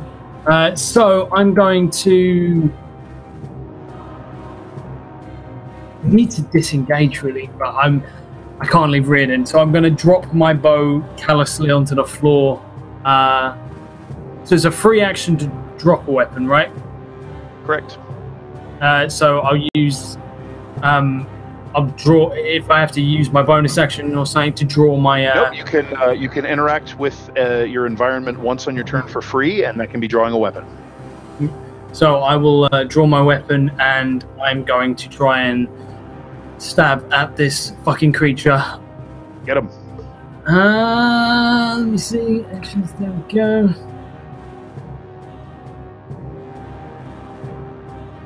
Oof. Yeah, unfortunately your blade is fouled by its thick hide. Yeah. Right. That is all I can do.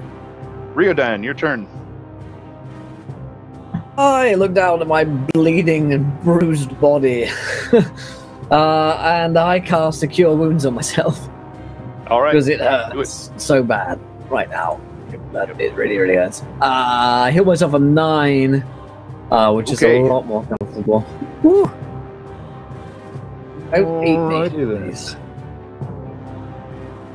All right, so the owlbear is going to strike out at Riodan with its beak. Oh, really? That's going to be a 20. Yeah. Yeah. Just as well I healed. So that's crazy fucking owlbear shit. That's going to do 8 points of piercing damage, and you will need to make a DC 10 Constitution saving throw. So I accidentally dealt 218 points of damage to myself. Constitution saving throw is a 10. You succeed, so you maintain the bless. Oh, I do? Okay, good. Yep, DC 10. All right, and he claws Cloak with his giant owlbear clawsies. And Cloak, you will take 9 slashing damage as the claws rake across your shoulder, and your cloak sort of whips up of its own accord, absorbing the brunt of it. Did we take a short rest after? I don't remember. We took a short rest. Okay, so we're healed. I mean, did we heal? If you'd spent the hit dice. That if you, we spent the hit dice. I don't know if you're personally healed, but I know that I am. Okay. Right, I know you guys took a short rest. I'm at 4 wounds. I took 9 damage now. So it'd be 13. Okay. I only have 1 more healing spell left since we haven't had a long rest yet. I have 1 left. And I have a healing potion, I think. Yeah, I do have a healing potion. We've got a couple of healing potions, remember. Cloak, it's your turn. Yeah. Oh, as he strikes out at me, is it so? Drinking a potion's a full action or a bonus action? It's an action. Yes. Okay.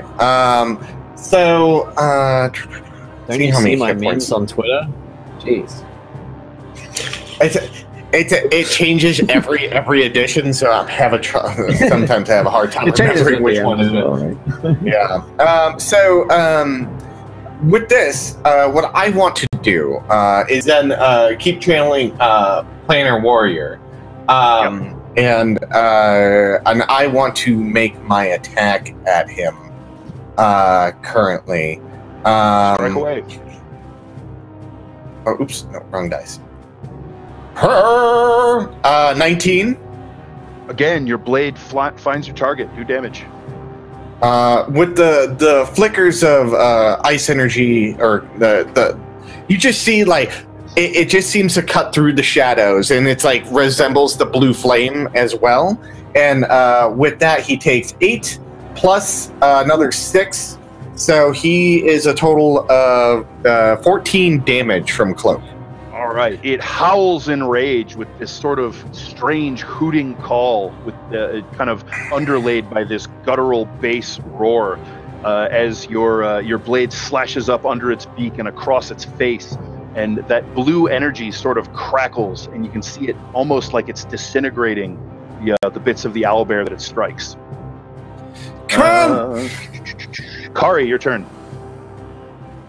I am going to reach out to Riordan this time and cast my last healing spell on him, trying to just desperately keep my friends in the fight. That's a 7 plus 1 is an 8 points of healing for you. Oh, as I fervently pray to the hunter.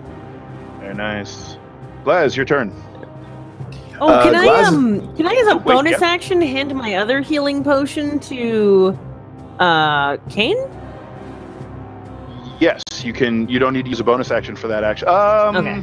Did you draw the potion out already, or? No, I did not draw the potion out already. Okay. I will let you pull one out, and then on his turn, he can grab it from you. Okay. Like, Kane, I call out to you. All right.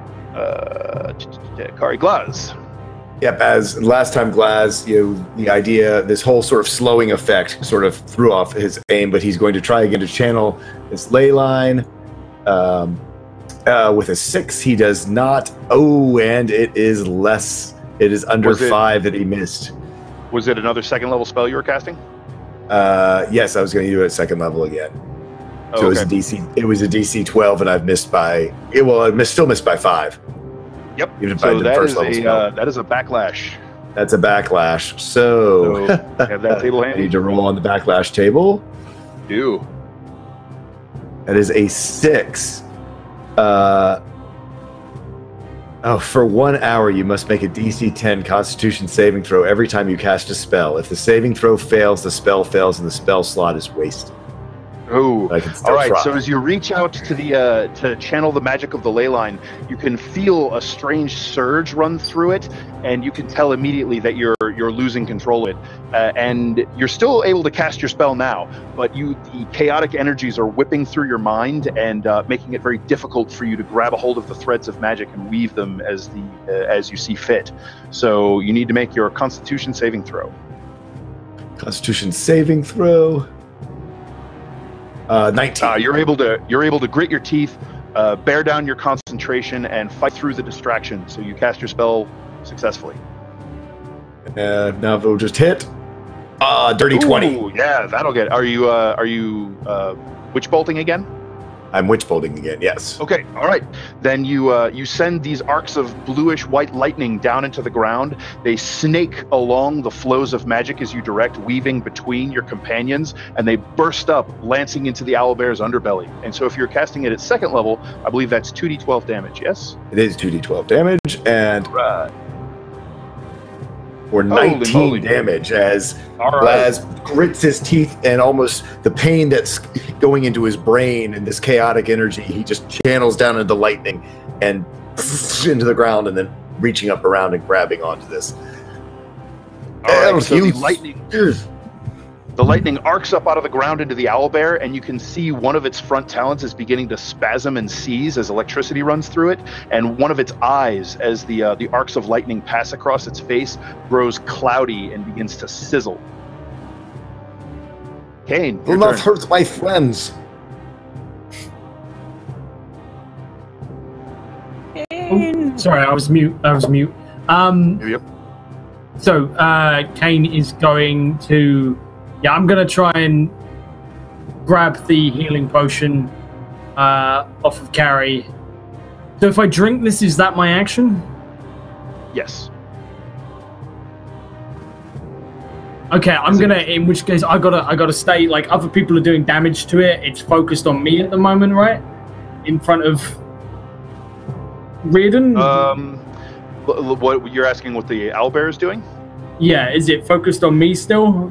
It's sort of lashing around at all of the creatures around it right now. It doesn't seem to be putting a whole lot of focus or thought into its attacks, particularly as it's under such agony at this point between the harrying attacks of Cloak at its flank and the just the punishing lightning lancing up into it, which is still there.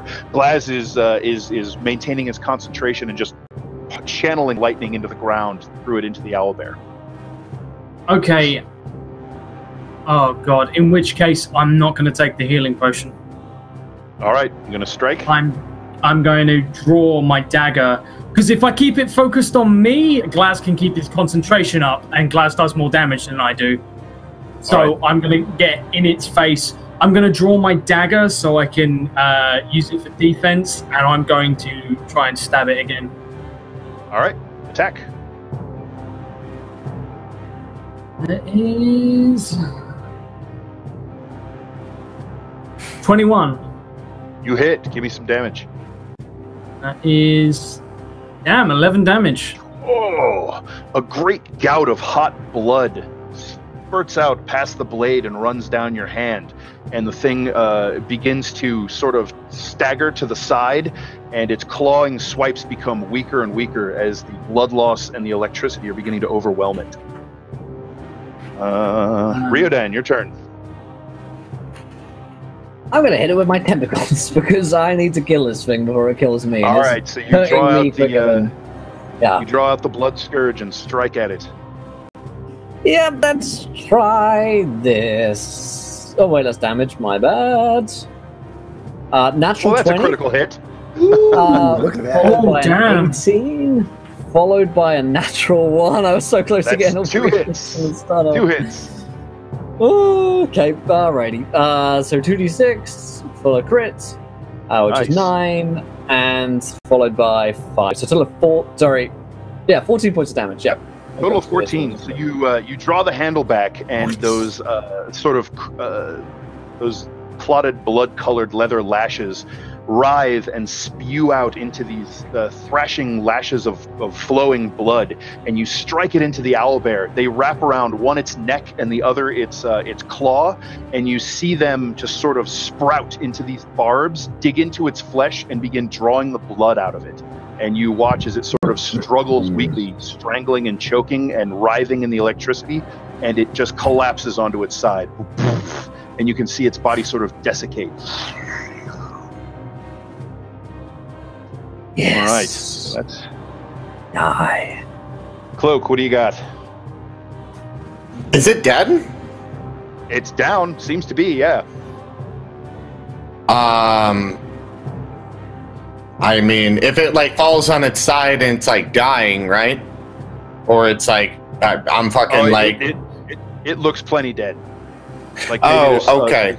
There's a twitch or two left in it, but no, it looks dispatched. What are you doing at this moment?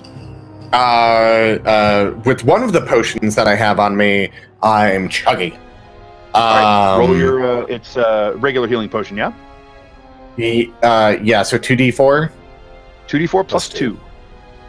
All right, that'll be a 3 plus 6, 8 hit points not back, bad. Which is so you not bad at all. Quaff the potion and you feel its warmth flowing through your wounds, washing your pain away. Kari, what are you doing at this moment? Breathing heavily for a second and then putting my potion back inside my bag and then warily coming up to the creature, kind of looking around. Cloak, is it dead? Be careful. All right. No problem. Glaz, Your AC is 19, sir. Sorry, there's an attack roll against you with a 19. Oh, that hits. Oh, dear. Okay. I will say that there is a sudden flare of electricity behind you, and you feel the hair on the back of your neck prickle up as you can you tell that there's something coming in at you. If you have shield available, you can use it if you wish. I don't know if a 19 is shieldable for you, but a light 19. Actually, you know what? I do not have shield. Set to go. You don't know shield. Okay. I can bonus action. I can a creature of my choice within range for your plus. Oh no! Wait, plus. No, I can't do. I can do nothing for you. Nothing. Yeah. Right. Okay. Just I a didn't know if quick you had shield. question. Yeah. Yeah. Just a quick question. I am standing in the light of the Heart of Fire. I don't know if that matters at all. It does not. Okay. I mean, it kind of does. It's keeping whatever the shadow was doing back. Yeah, but, well, that was the thing. My next thing was actually to take that over to the bear, but I might be dead by then. So let's see what happens. All right, well, we'll see what happens. You take 11 points of lightning damage as behind you, something appears out of nowhere. The rest of you see this faintly pulsing, sort of almost like just a glowing ball of bluish-white light, and it discharges a great arc of electricity into the back of Glaz. Wasn't Puff Puff supposed to be taking care of Glass? Puff Puff, at this point, now that something appears, will take her readied action to bite at it. There was nothing there at the time, is the problem. A wisp. And she rolls a 1 and just sort of, she jumps up and bites at it, but her teeth just kind of pass through it harmlessly. Glaz, your turn. I look. So Glaz mentally was thinking, get the light to the shadow, because he was afraid that owlbear was going to come back to life. But he just got shocked by this thing from behind him. He's still channeling on the owlbear. Which actually I need to roll to see if I actually held it. Stand by. I mean, the owlbear died, so the spell ended. Okay, he was So anyway, he whips. I guess he whips around. What do I see here? Do I see anything behind me? Yeah, you see this little glowing ball of light that just it's kind of crackling with electricity.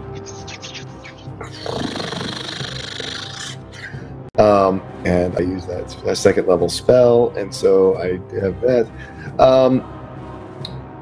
So just almost out of reaction, he's going to spin around and throw his hand to the ground and try to cast Chill Touch on this ball of energy. All right. Unfortunately, the ley energies are still pulsing chaotically through your being, so you need to make your concentration save first. Yep. Okay. Concentration save. Constitution. On a 13, good. A 20. Nice. Sorry, dirty 20. Nice. That's not actually. It took my +4 for my spell modifier, so it actually is. You're fine. Been it's 13 on the die. You're still good. Yep. Yep. And then I'm going to try to cast my Chill Touch on this thing for a dirty 20. Yeah, you got him. Give me some necrotic damage. That is a D8 or 6 necrotic damage. Right, so the spectral vision of your hand rises up out of the ground and grasps a hold of it. And it sort of flickers a little bit in that pain, and you hear this sort of wispy, it takes damage, but it doesn't seem to take as much as you would expect. As much as I would have expected. It appears to be resistant to necrotic damage, so it takes 3. Yeah. Glaz, that was you. Kane, your turn. Okay. Can I see where this thing is? Oh yeah, it's perfectly visible now. It dropped its invisibility when it attacked. I'm going to. I really wish Carrie hadn't put that potion away now. And it looks like crackling with electricity. Oh yeah, there's occasionally a little spark that jumps off of it. In which case, I'm going to drop my very metal sword to the floor because I drop both my weapons and pick up my bow. Scoop up your bow, no problem. Yep. And then I'd like to just one shot,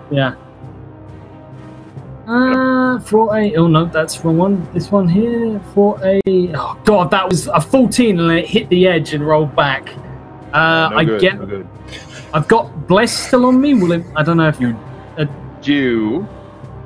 I don't know if he... Yep, 11 won't do it, unfortunately. So it just sort of like drifts out of the way and the arrow whistles off into the darkness. Riodan, your turn, sir. All right, then. Can I see what's attacking Glass? Absolutely. Yeah, everyone can see it. Yeah, this pulsing orb of bluish-white light, about the size of a grapefruit or so. And, yeah. I'm going to attack the grapefruit with my tentacles. Get him. And, not a sentence I say every day. Let's see. Tentacle number 1 is a 22. Hit. Tentacle number 2 is a 13. All right, so the second tentacle unfortunately misses, but the first 2 strike true. Alrighty then. Tentacle damage. Miss on one somehow. 7 points of damage total towards the thing. All right, and this is from a magical source, so it takes all 7 of that and sort of hisses in rage and pain. Go away. Cloak, your turn. Once again, as a bonus action, Planar warrior. With now he sees like different energies whirling around, and he sees like within inside the ball of light like a little speck, and he knows he needs to aim for that little speck. And let us give a roll here. No, that's wrong. Always lose it. Here we go. A 21. That will hit. All right, with a that's up with the +4. It's 7, and here's the D6 added to that. 9 damage. 9. How? All right. The force damage, and I believe your entire attack ignores damage resistance, right? Yes. All right, so your blade bites into that core at the center of this thing, and despite its incorporeal nature, drawing on the energies of both the portal that you cast the dragon back through, and whatever remains of the portal or road's entrance at your back, you channel it through your blade and strike into the essence of its being, and it can't shrug off any of your damage.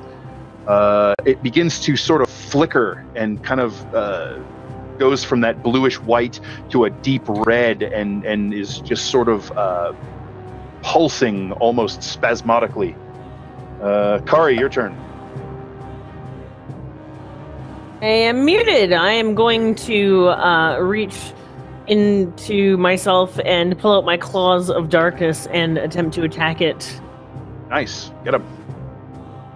Inky black tendrils of 10 does not hit, I'm assuming. I mean, you have a bonus on that attack, don't you? No.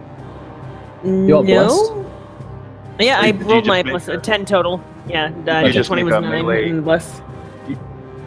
Okay. All right. So the darkness sort of pouring from that little black pearl Oh, wait, no, it's waves 13 in over total. her, Yeah, spell attack. yeah, waves over her hands and stretches out into these long, distended claws that slash up to, I think, 10 feet away, right?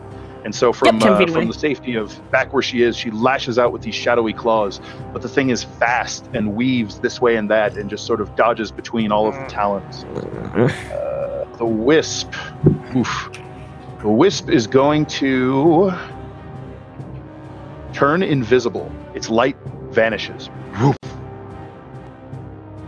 And you can hear like that faint sort of buzzing sound that it makes begin to grow fainter as it drifts away and darts off toward the darkness. Glaz.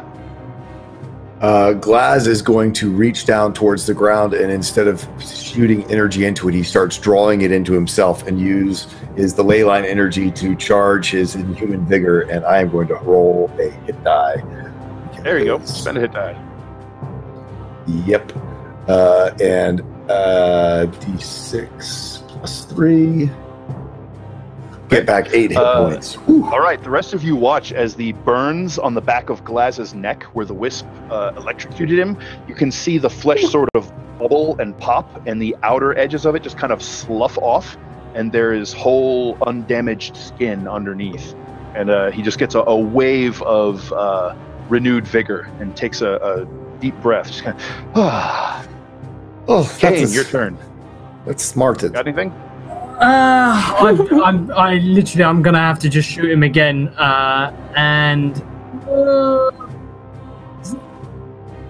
Wait, it's gone invisible, hasn't it? Fuck. It has indeed gone invisible, but it hasn't actually hidden, so you can sort of hear it off that strange buzzing, so you could make an attack with disadvantage. I will do just that. What's the worst that could happen? Oh, that's an 11 plus 2. I will increase by increments of 1 each time. Total of 13. All right, your arrow wisps off into the darkness. And you hear it funk into something wood out of your vision. Riodan, got anything? Oh, no, I'm muted. I've still got a... Who looks the most wounded out of my allies right now? I feel great. I think Payne.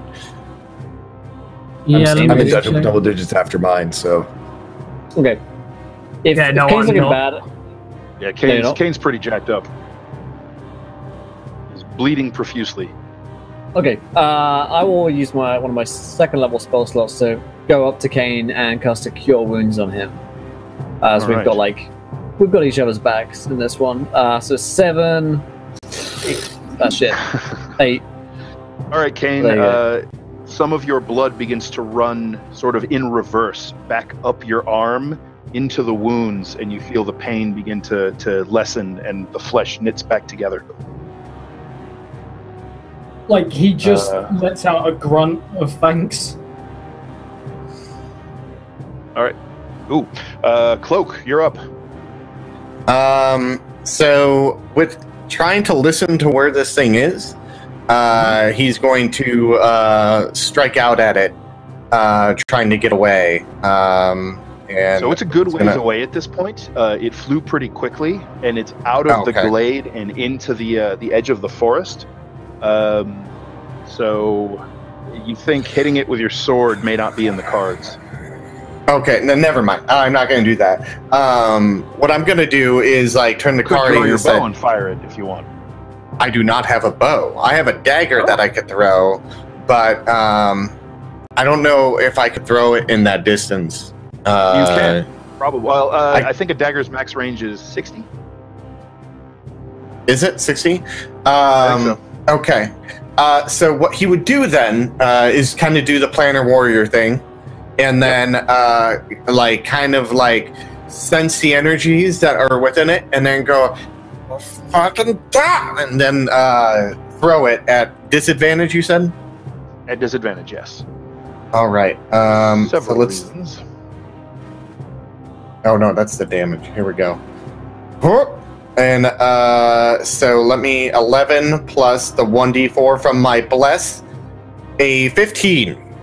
15. So Cloak whips out his dagger, tosses it up, and catches it by blade. And as the blade spins in the air, it again shimmers with that crackling blue force, and he launches it off into the darkness.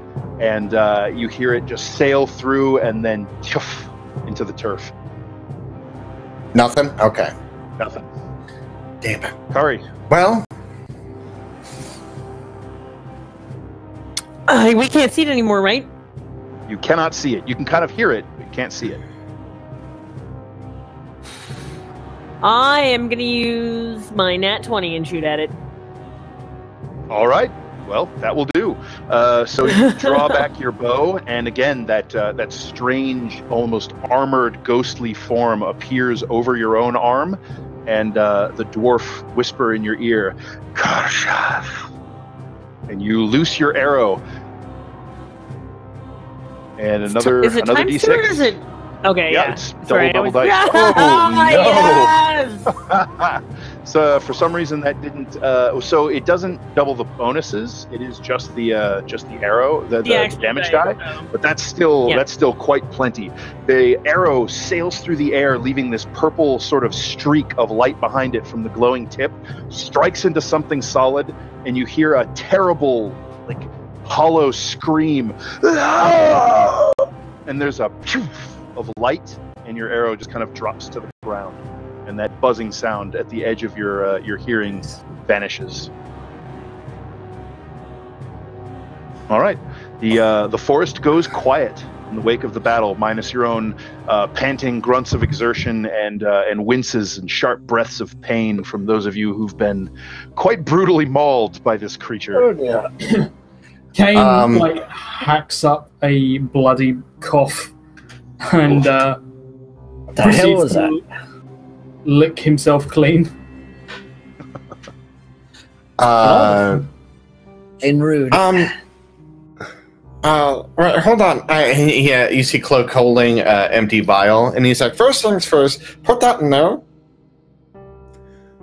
With what?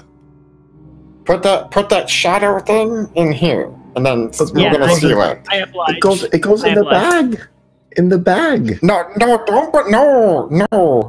put it in here. We're sealing it because we don't want this to leak out anymore, because I don't think the bag's gonna, prevent it from leaking out everywhere, because I don't know if you noticed this, shit's really fucked up here. I don't know if you noticed, but I just shot an invisible thing out of midair. I mean, that's pretty impressive. It was very nice. It was very nice. But let's think through what could have happened here. He was charging here on his Shadowvar. The pearl falls out of his little bag, and it unleashes this. You put the pearl back in the bag. Pearl in the bag. Close the bag. Maybe it solves it. A vial does not make shadow go away. Well, the light. The light makes the shadow go away. Well, let's test it. Hold on, and then with the bead or pearl in the thing, I shut it and then see if it leaks out. All right, so you stopper it tightly, and in short order, the vial fills with pure inky black, and that's it. Okay, see, not leaking. Yay! Apparently that works too. Good. Feels hollow. I did not think shadow magic was as simple as plumbing. Plumbing is not very easy if you ever try to work it out. I mean, you'd be surprised how magic is kind of in tune with everything that we have in everyday life. That's how we're able to use it. You use magic, you should know this. So, Glad still is interested about the shadows on the bear. And is going to walk over with the Heart of Fire to try, if there's any shadows still clinging to this bear corpse, the owlbear corpse, he's going to go over and sort of see if this will cleanse it. Okay, so after you put the pearl into the stoppered vial, the shadow that's sort of pouring out everywhere, it... Nice. Thanks, Tremble. After you, the shadow sort of stops pouring out all over the place, and it begins to dissipate. So the wisps that were sort of wrapping around the owlbear have kind of faded away. When you bring the light over and kind of hold it up next to the owlbear's corpse, nothing in particular happens. Well, that is good. Once the pearl is contained, it looks like the shadows go away. You don't need to dispel them. That's good. And we can kind of... All right, so let's... So, Cloak, what do you know about owlbear parts? I bet they're kind of rare. What do I know about owlbear parts, possibly for spell components?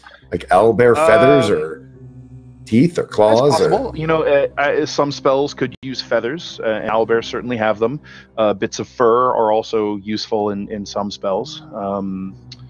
Owlbear claws, it's possible someone might be interested in those as maybe a trophy or something like that. Okay. Yeah, but not anything up from where I was going for ingredients for potions and stuff up in the swamp. Glaswin have any knowledge of? No, nothing that you know just of. checking. Yep. Can I roll nature? What's that? Oh, okay. Nature, Can I roll nature to see if anything would be valuable on an owlbear? Like I said, maybe the pelts, maybe the claws. As far as magically potent or useful for spellcasting, not beyond, you may need a feather to cast something like Featherfall, that sort of deal. Okay. They had kind of flirted with the idea of the Shadowvar riding through here and potentially the pearl falling out and all that. Can I kind of take a look around and see if that story is true? Like, how did this end up here? I have a really weird feeling like this isn't something nefarious that was planned. I'm starting to get like a planted here kind of feel. So, that's not really the sort of thing that you can really figure out. Can I check for like tracks of the you certainly could. You certainly could, and you could make a wisdom, perception, or survival check to try and find the tracks. It won't tell you a huge amount about the pearl and the like. It's possible that one of the rangers might be able to Aragorn it and figure out a little bit more, since they are so at home in the forests. 16? All right, 16, you are very easily able to find the trail, which actually begins sort of... the trail appears out of nowhere in the kind of like the center of the glade. And you notice that there are other tracks as well, smaller hoofed tracks, cloven, you suspect the Alcide. And then the tracks all run off toward the direction that you originally encountered them. Like, would this be the beginning of a shadow road here? Or the exit of one, or something along those lines. Yeah, possible. Is it so? Kane, do you share this with everyone? Yeah, I would be muttering out as I'm kind of walking along the trail. Look, the Shadowvar. It came out of here, out of nowhere. Kane this could be the end of a shadow road. Looks at you and says, "Maybe he fled here." And was chased by something. She kind of looks out to where she had last seen the names of the people who I had written down. Kalis and Fulgain. There we go. Yeah, got it. Kalis, at this point, you can hear her sort of approaching from the path that you guys took. Fulgain is well far away, unless he's kind of rode after you at this point. I guess run. He doesn't ride. So she sort of approaches cautiously, and she calls out in common, "Are you all alive?" Much to your chagrin, I'm sure. Oh, no. Quite on the contrary. If you've succeeded, then I will be pleased. We have. Good. She sort of carefully comes through the curtain of willow fronds. I'm putting the vial away. Okay. At this point, Cloak, it is freezing cold, and you can see frost beginning to kind of grow on the outside, ice crystals spreading like feathery fans on the outside of the glass. Okay. Is this the ice cold bag? This is the vial that he put the pearl in. Okay. Okay, I was going to say, because the memory vial is mine, and Kari, you will have a hard time getting Kari to split with it. Anything else, you guys go nuts, though. That's fine. Okay. Yep. Yeah. I'm thinking we found the problem, we got rid of it, and this should clear up anything that's wrong with the forest. Good. We should return to Fulgain and report your success. Yeah. I would like to get home too. I mean, sure. Of course. She turns and starts leading the way back the way you came. Yeah. And then shooting her in the back. many times. Josh, what do you got? I was going to say, can I insight check her? Because have any of us actually insight checked her yet? What are you wondering Not about? yet. I have. I have. Kill me. So, are you just trying to read her kind of mood, or? I'm trying to figure out if now we've done what they asked. Now they've had their use of carry. Do they intend to let us go peacefully? Oh, sure. Go ahead and make a wisdom insight check.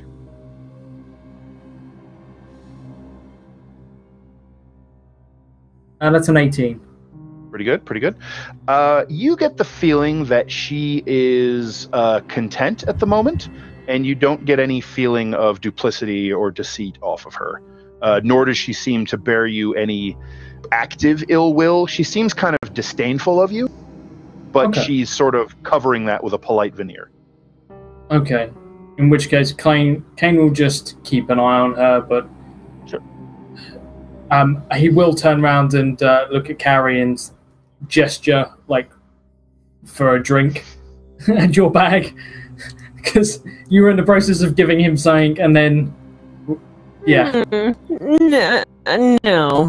that we're all about to die. I'm keeping that. Bite a human or something.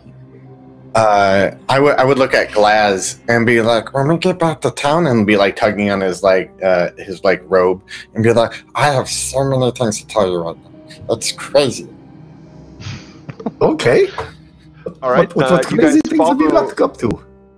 You follow Kalis along the trail, and you return to the little grove where the Shadhavar is sort of prancing nervously and sort of fretting and tossing its head. And it would be, throwing a mane around if it actually had a mane, which it really doesn't. It's just sort of charcoal, almost black, leathery skin pulled tight over bones and muscles, and no longer hair. And you this fucking horse.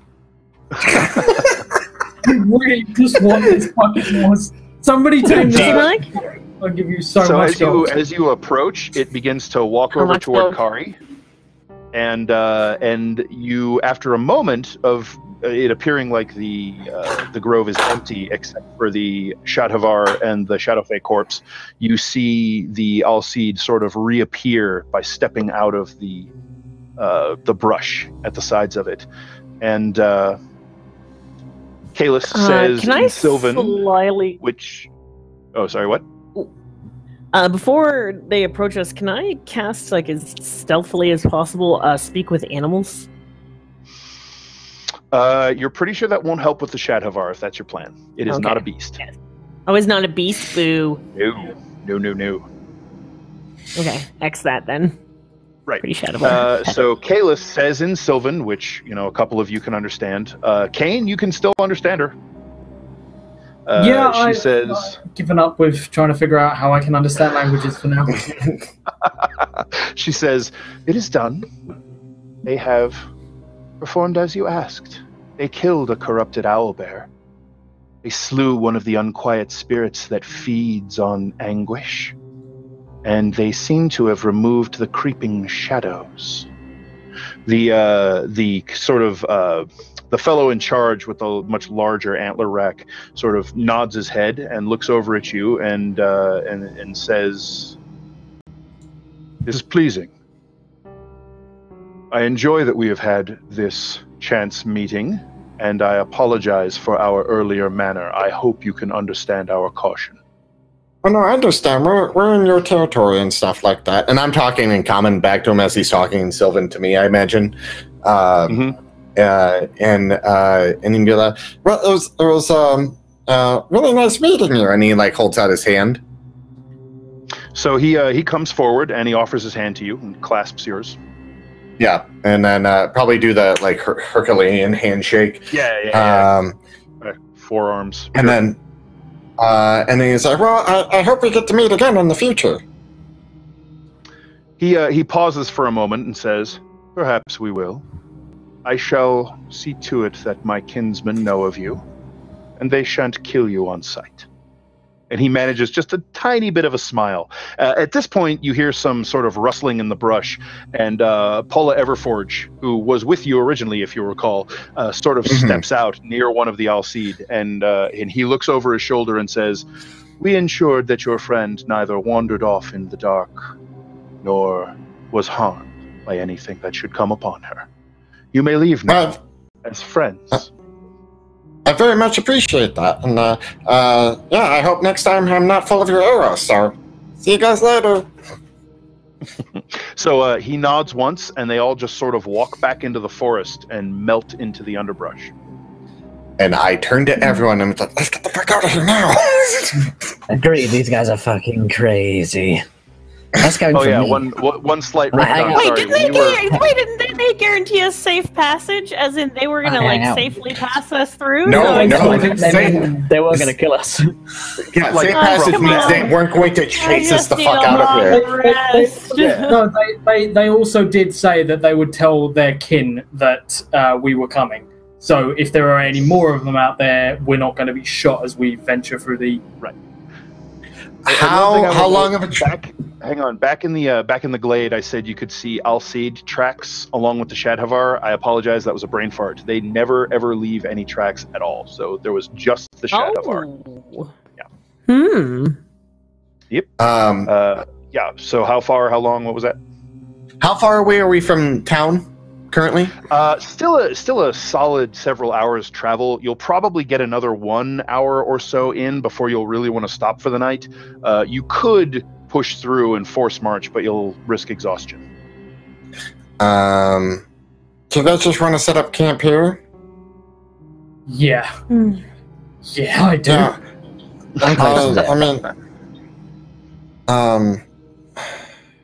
I think we're pretty good. I haven't picked my third ranger spell yet, and I'm curious on what I want it to be.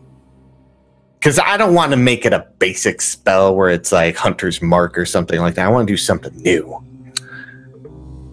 And it might be...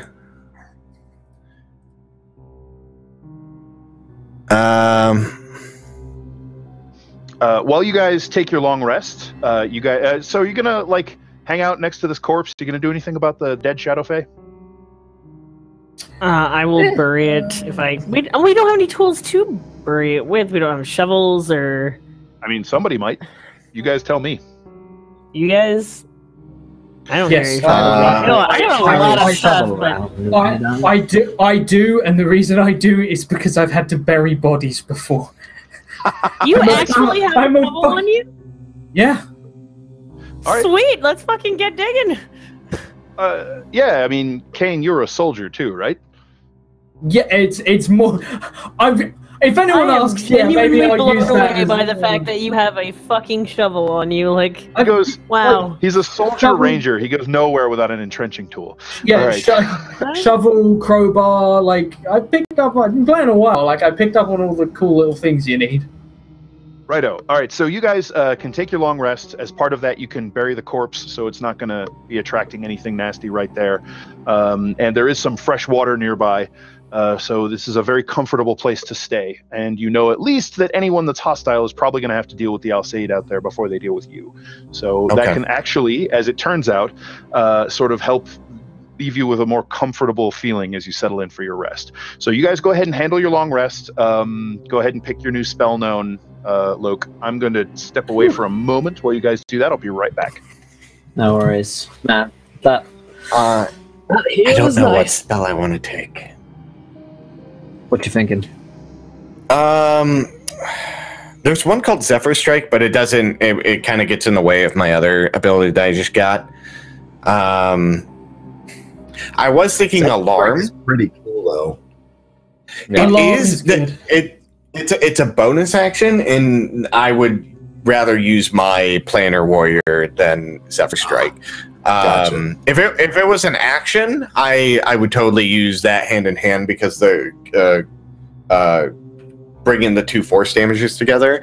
But there is just and I'm looking at what other ones that we could possibly use, like Detect Magic.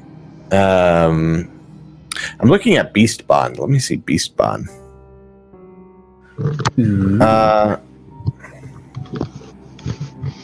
All right. He's back. Logistics all squared away? No, I'll figure it out. I will. Oh, okay.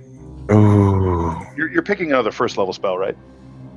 Yeah. I got another one for leveling up, and I'm just trying to figure out which one I want to do. Okay. So, yeah.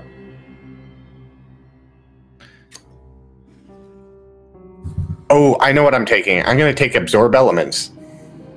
Nice. Absorb Elements is brilliant. Yep. Yeah. Because I can, so essentially if someone shoots lightning at me, I can like absorb that lightning, and then with the Planar Warrior, be like force and lightning damage and call it Thunder Strike and do a cool move. Yeah, Yes, did it. You can indeed.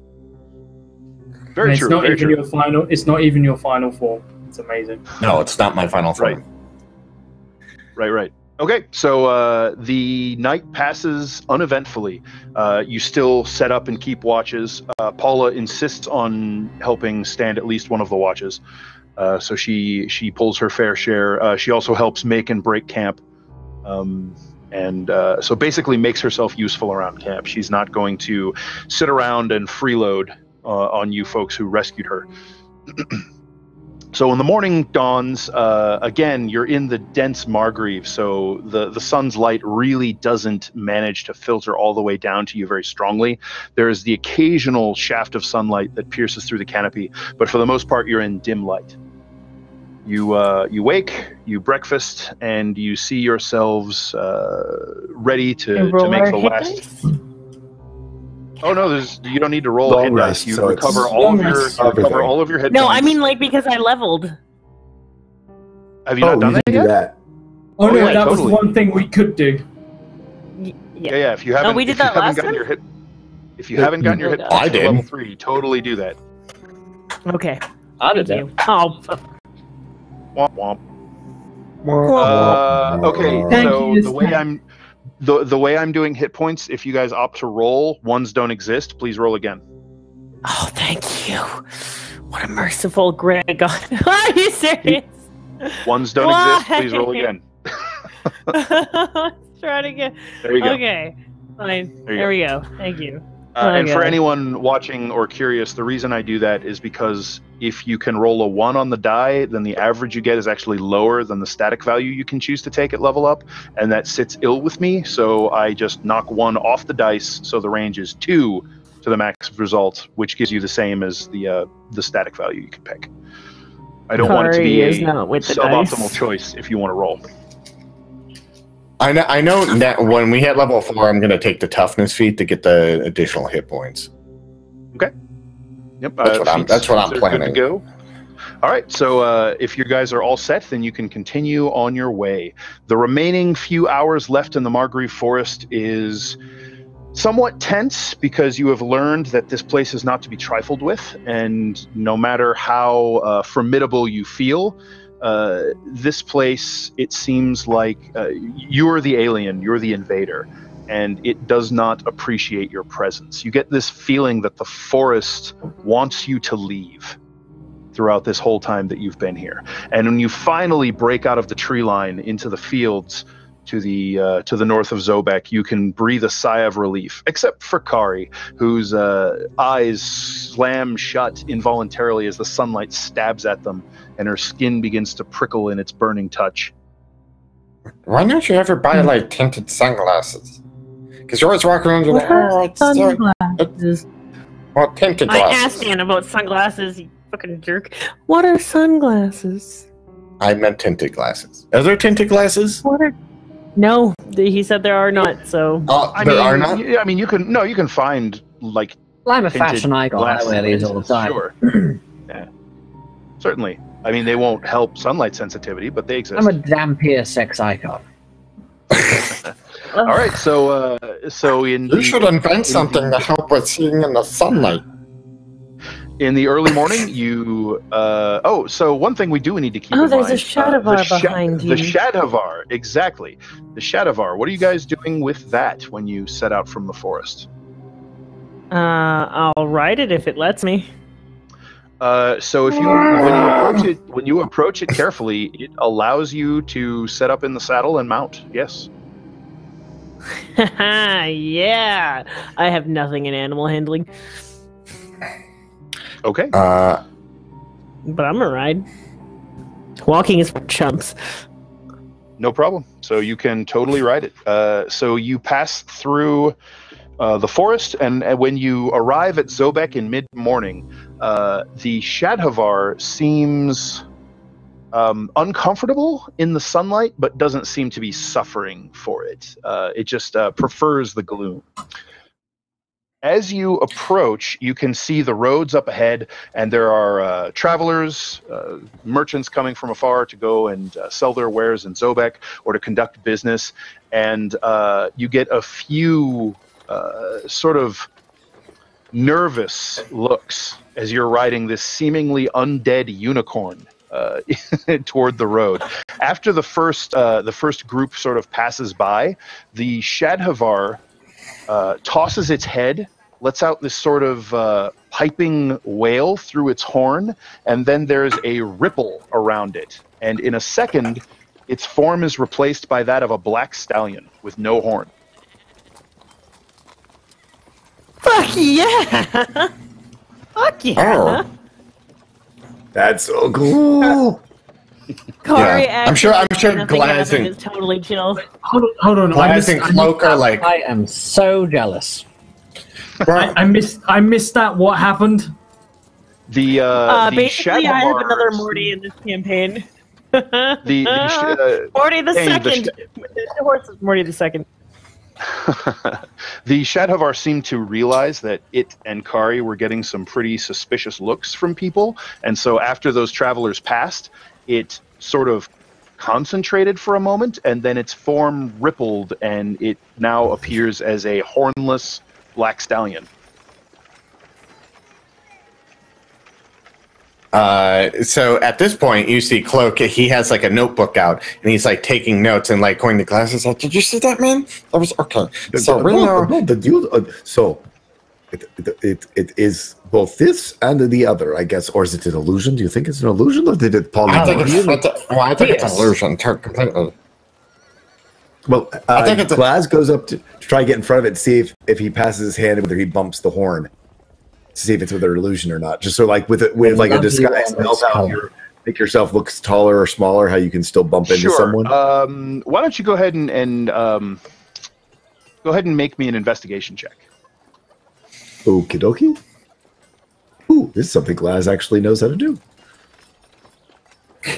21. All right. So yeah, you do manage to reach out and touch the horn before it sort of shies away from you, and realize that yes, tactily it hasn't changed at all. It's just covered by an illusion.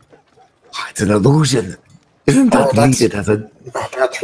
And he's like walking. Yeah, I'm writing it down right now. And he's like getting in there. And he's like, Cloak notes. All right. So over the course of the last few hours of travel and the time you spent after your long rest, Kari, particularly you, after you only had to reverie for 4 hours of the 8 that everyone else had to spend sequestered in your camp, did you ever want to take a look at that parchment you found? Yes. Okay, so you break it out, and it is a strange bone-white parchment. It is an envelope, and it is closed and sealed with black wax with a sort of silver device on it on one side, and two like black ribbons peeking out from under the seal. On the front, there is script in a very precise, almost spidery, flowing black ink. Like from the what are they called? I know this. Fuck. They're like witches. There's 3 of them. Oh, are you thinking it's the gray ladies? The gray. Yes. No. Well, maybe you're not sure. But you looking at the script, it is indeed umbral, and so you can read it, no problem. I do read it.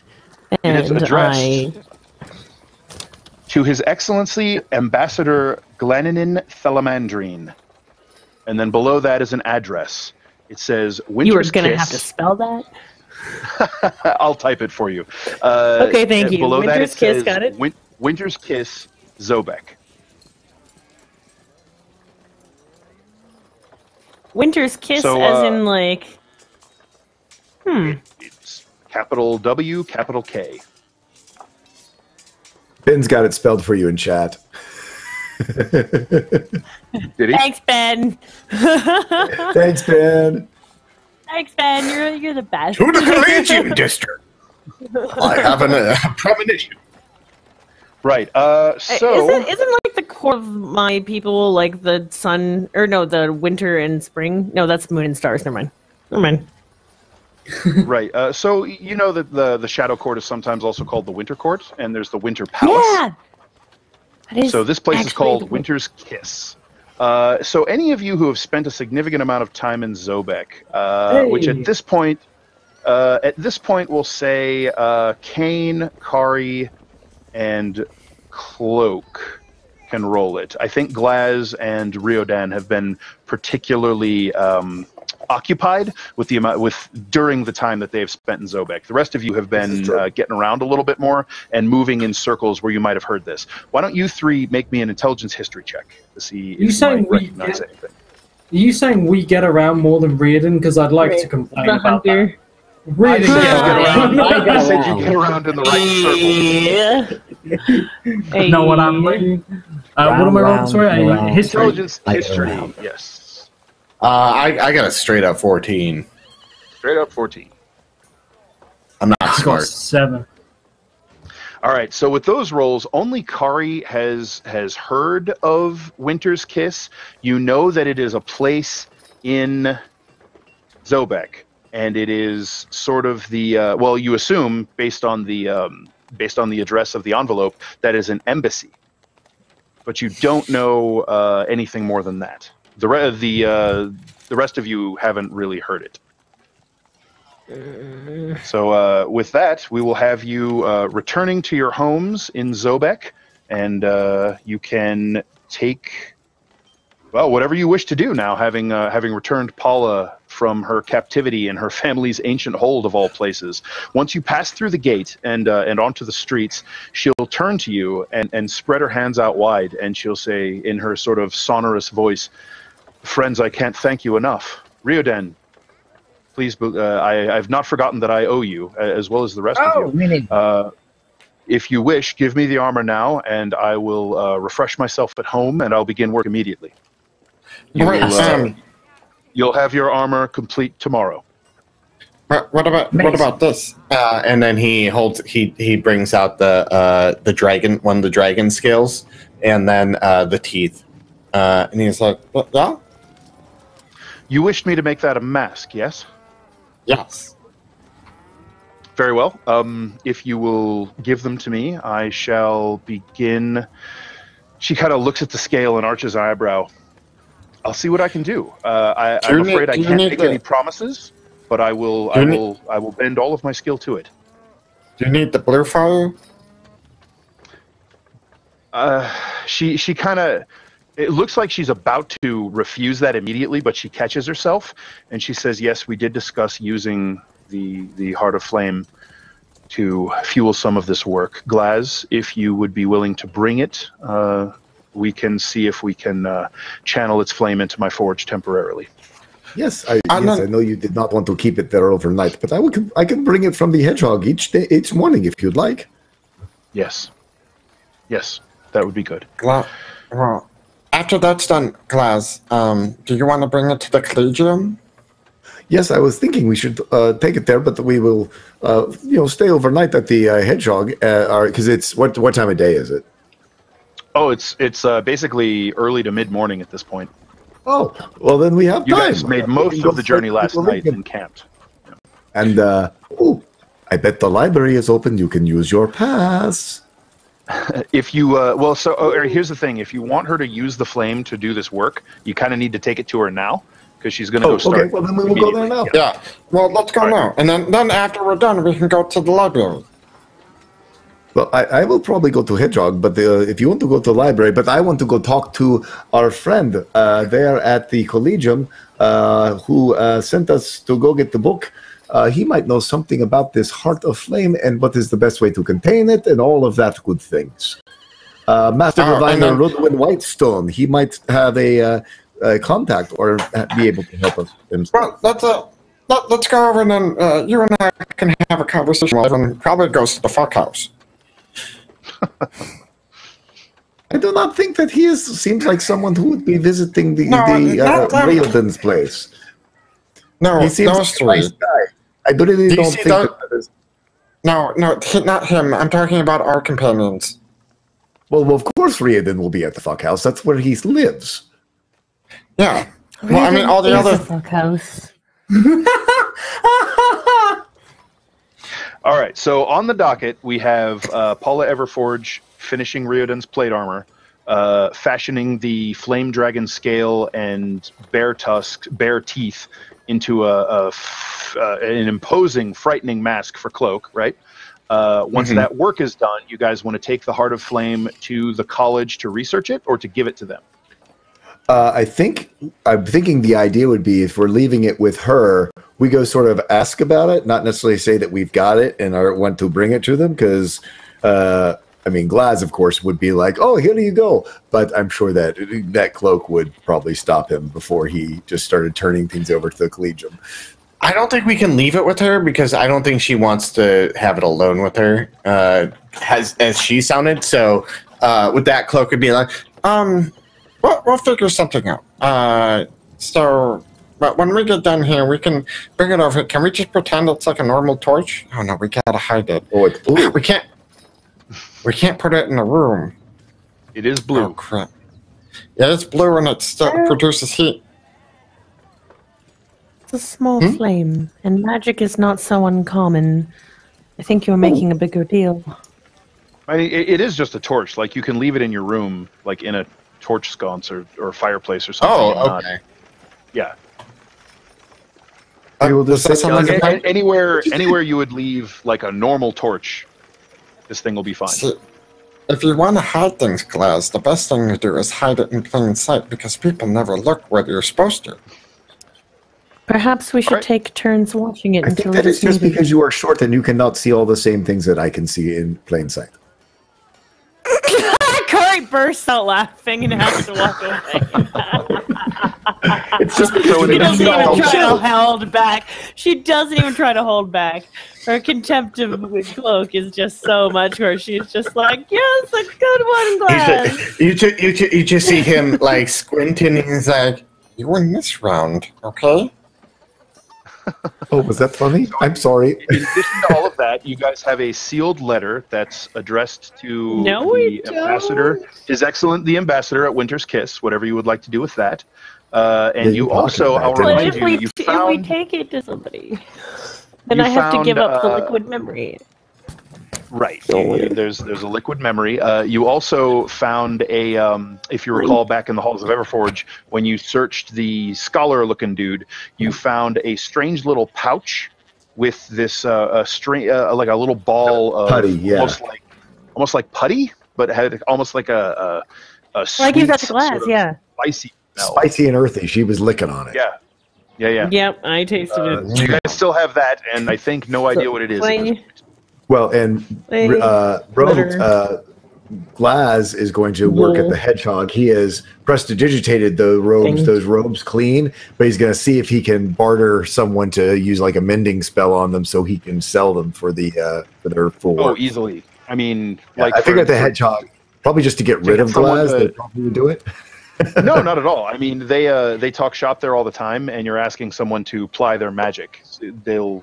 Yeah, easily enough. You can find someone who knows the mending cantrip and will repair the robe from the giant bear claw shreds in it. Yes. Okay. So we have the clay, the letter, the wool, the dragon scale, the pearl, the vial with the pearl in the vial, and the vial of the memories. We have 3 more scales, so I believe I don't know what we're going to do with the other ones. Glad it's a short joke. Thanks, Ben. Thanks, Ben. All right, so at this point, we can kind of go into just a little bit of downtime manipulation. So Riodan, you can go ahead and mark down that you have plate armor now, because it will be finished the next day. And you can from the Everforged smithy. I will do Glaz, it's going to take her a little bit to figure out how to manipulate this scale, since one, it's not metal, but it has strangely metallic qualities, and she definitely doesn't want to damage or waste it. So she's going to make sure to take her time with it, do it right, and bend all of her skill to the task. So that will take probably a few days for her to figure out and complete. And then I think when next we convene, we will deal with your research into the Heart of Flame, and any of the other bits and bobs you guys want to try and figure out, as well as if you want to do ongoing work cracking the code on that journal that you had transcribed. Awesome. So that is where we will call it for this evening.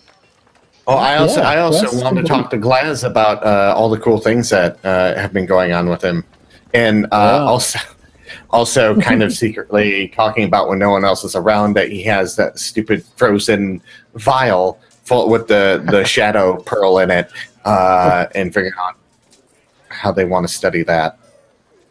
Nice. Sure. Nice.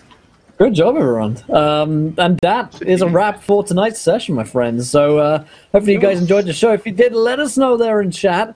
And be sure to hit the follow button. If you haven't yet checked out Kobold Press and haven't checked out the Midgard campaign, well, perhaps we've convinced you here tonight. Check it out at koboldpress.com. You can get all your own Midgard D&D books and materials in PDF and, of course, in print edition over there on that site. But man, that was a good one. Let's go around a cast and crew. Did we enjoy ourselves? And of course, where can we find you wonderful people online? Dan, fantastic job tonight as always. How was that? Thank you very much. Yeah, I had a great time.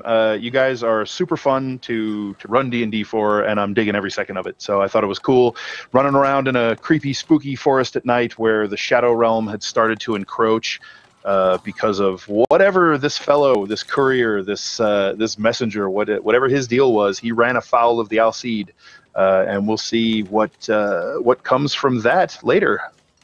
Okay, I'm looking forward to it. Absolutely. Also, McLogan, same questions, my friend. I had a great time tonight. I thought it was fantastic. There was some good role play.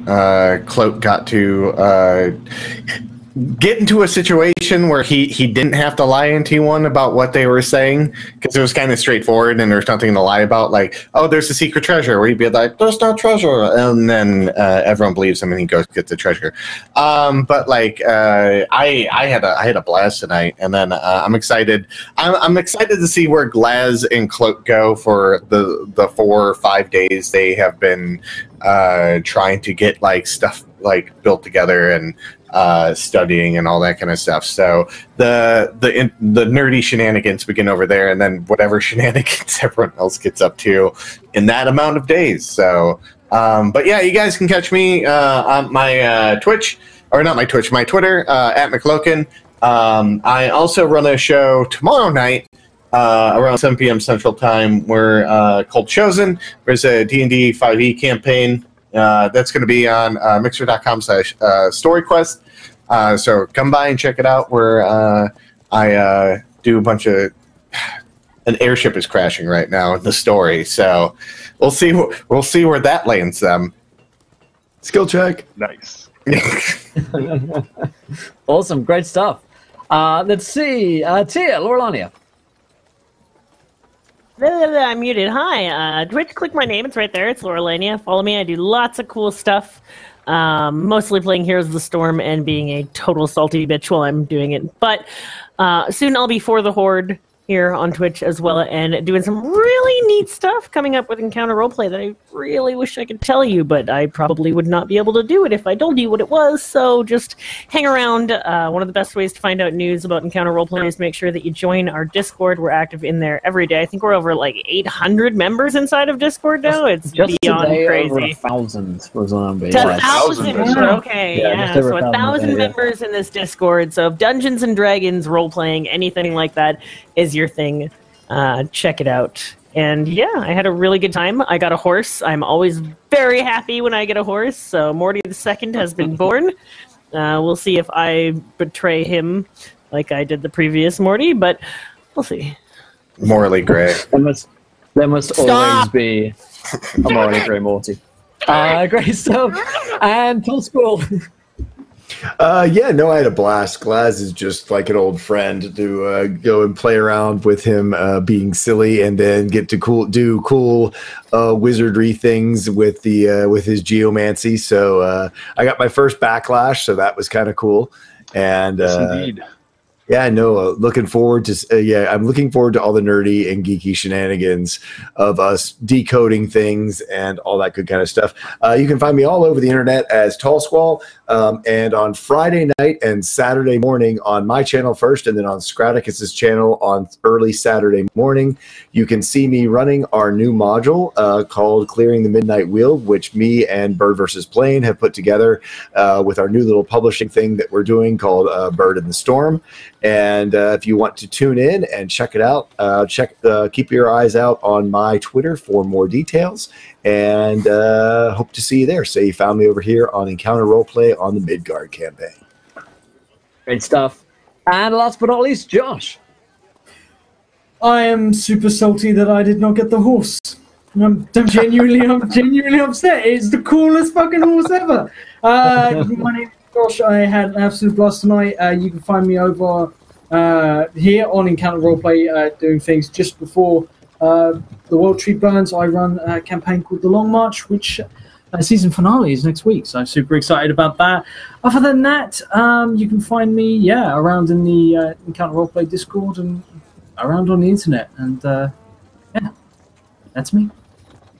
Great stuff. I will point out, by the way, you may not have gotten a super cool shadow horse, but there is crazy crap going on with Kane that you guys haven't really even started investigating yet. So I have no idea. I have no idea. You keep just being like, you can understand. I'm like, okay, I can't.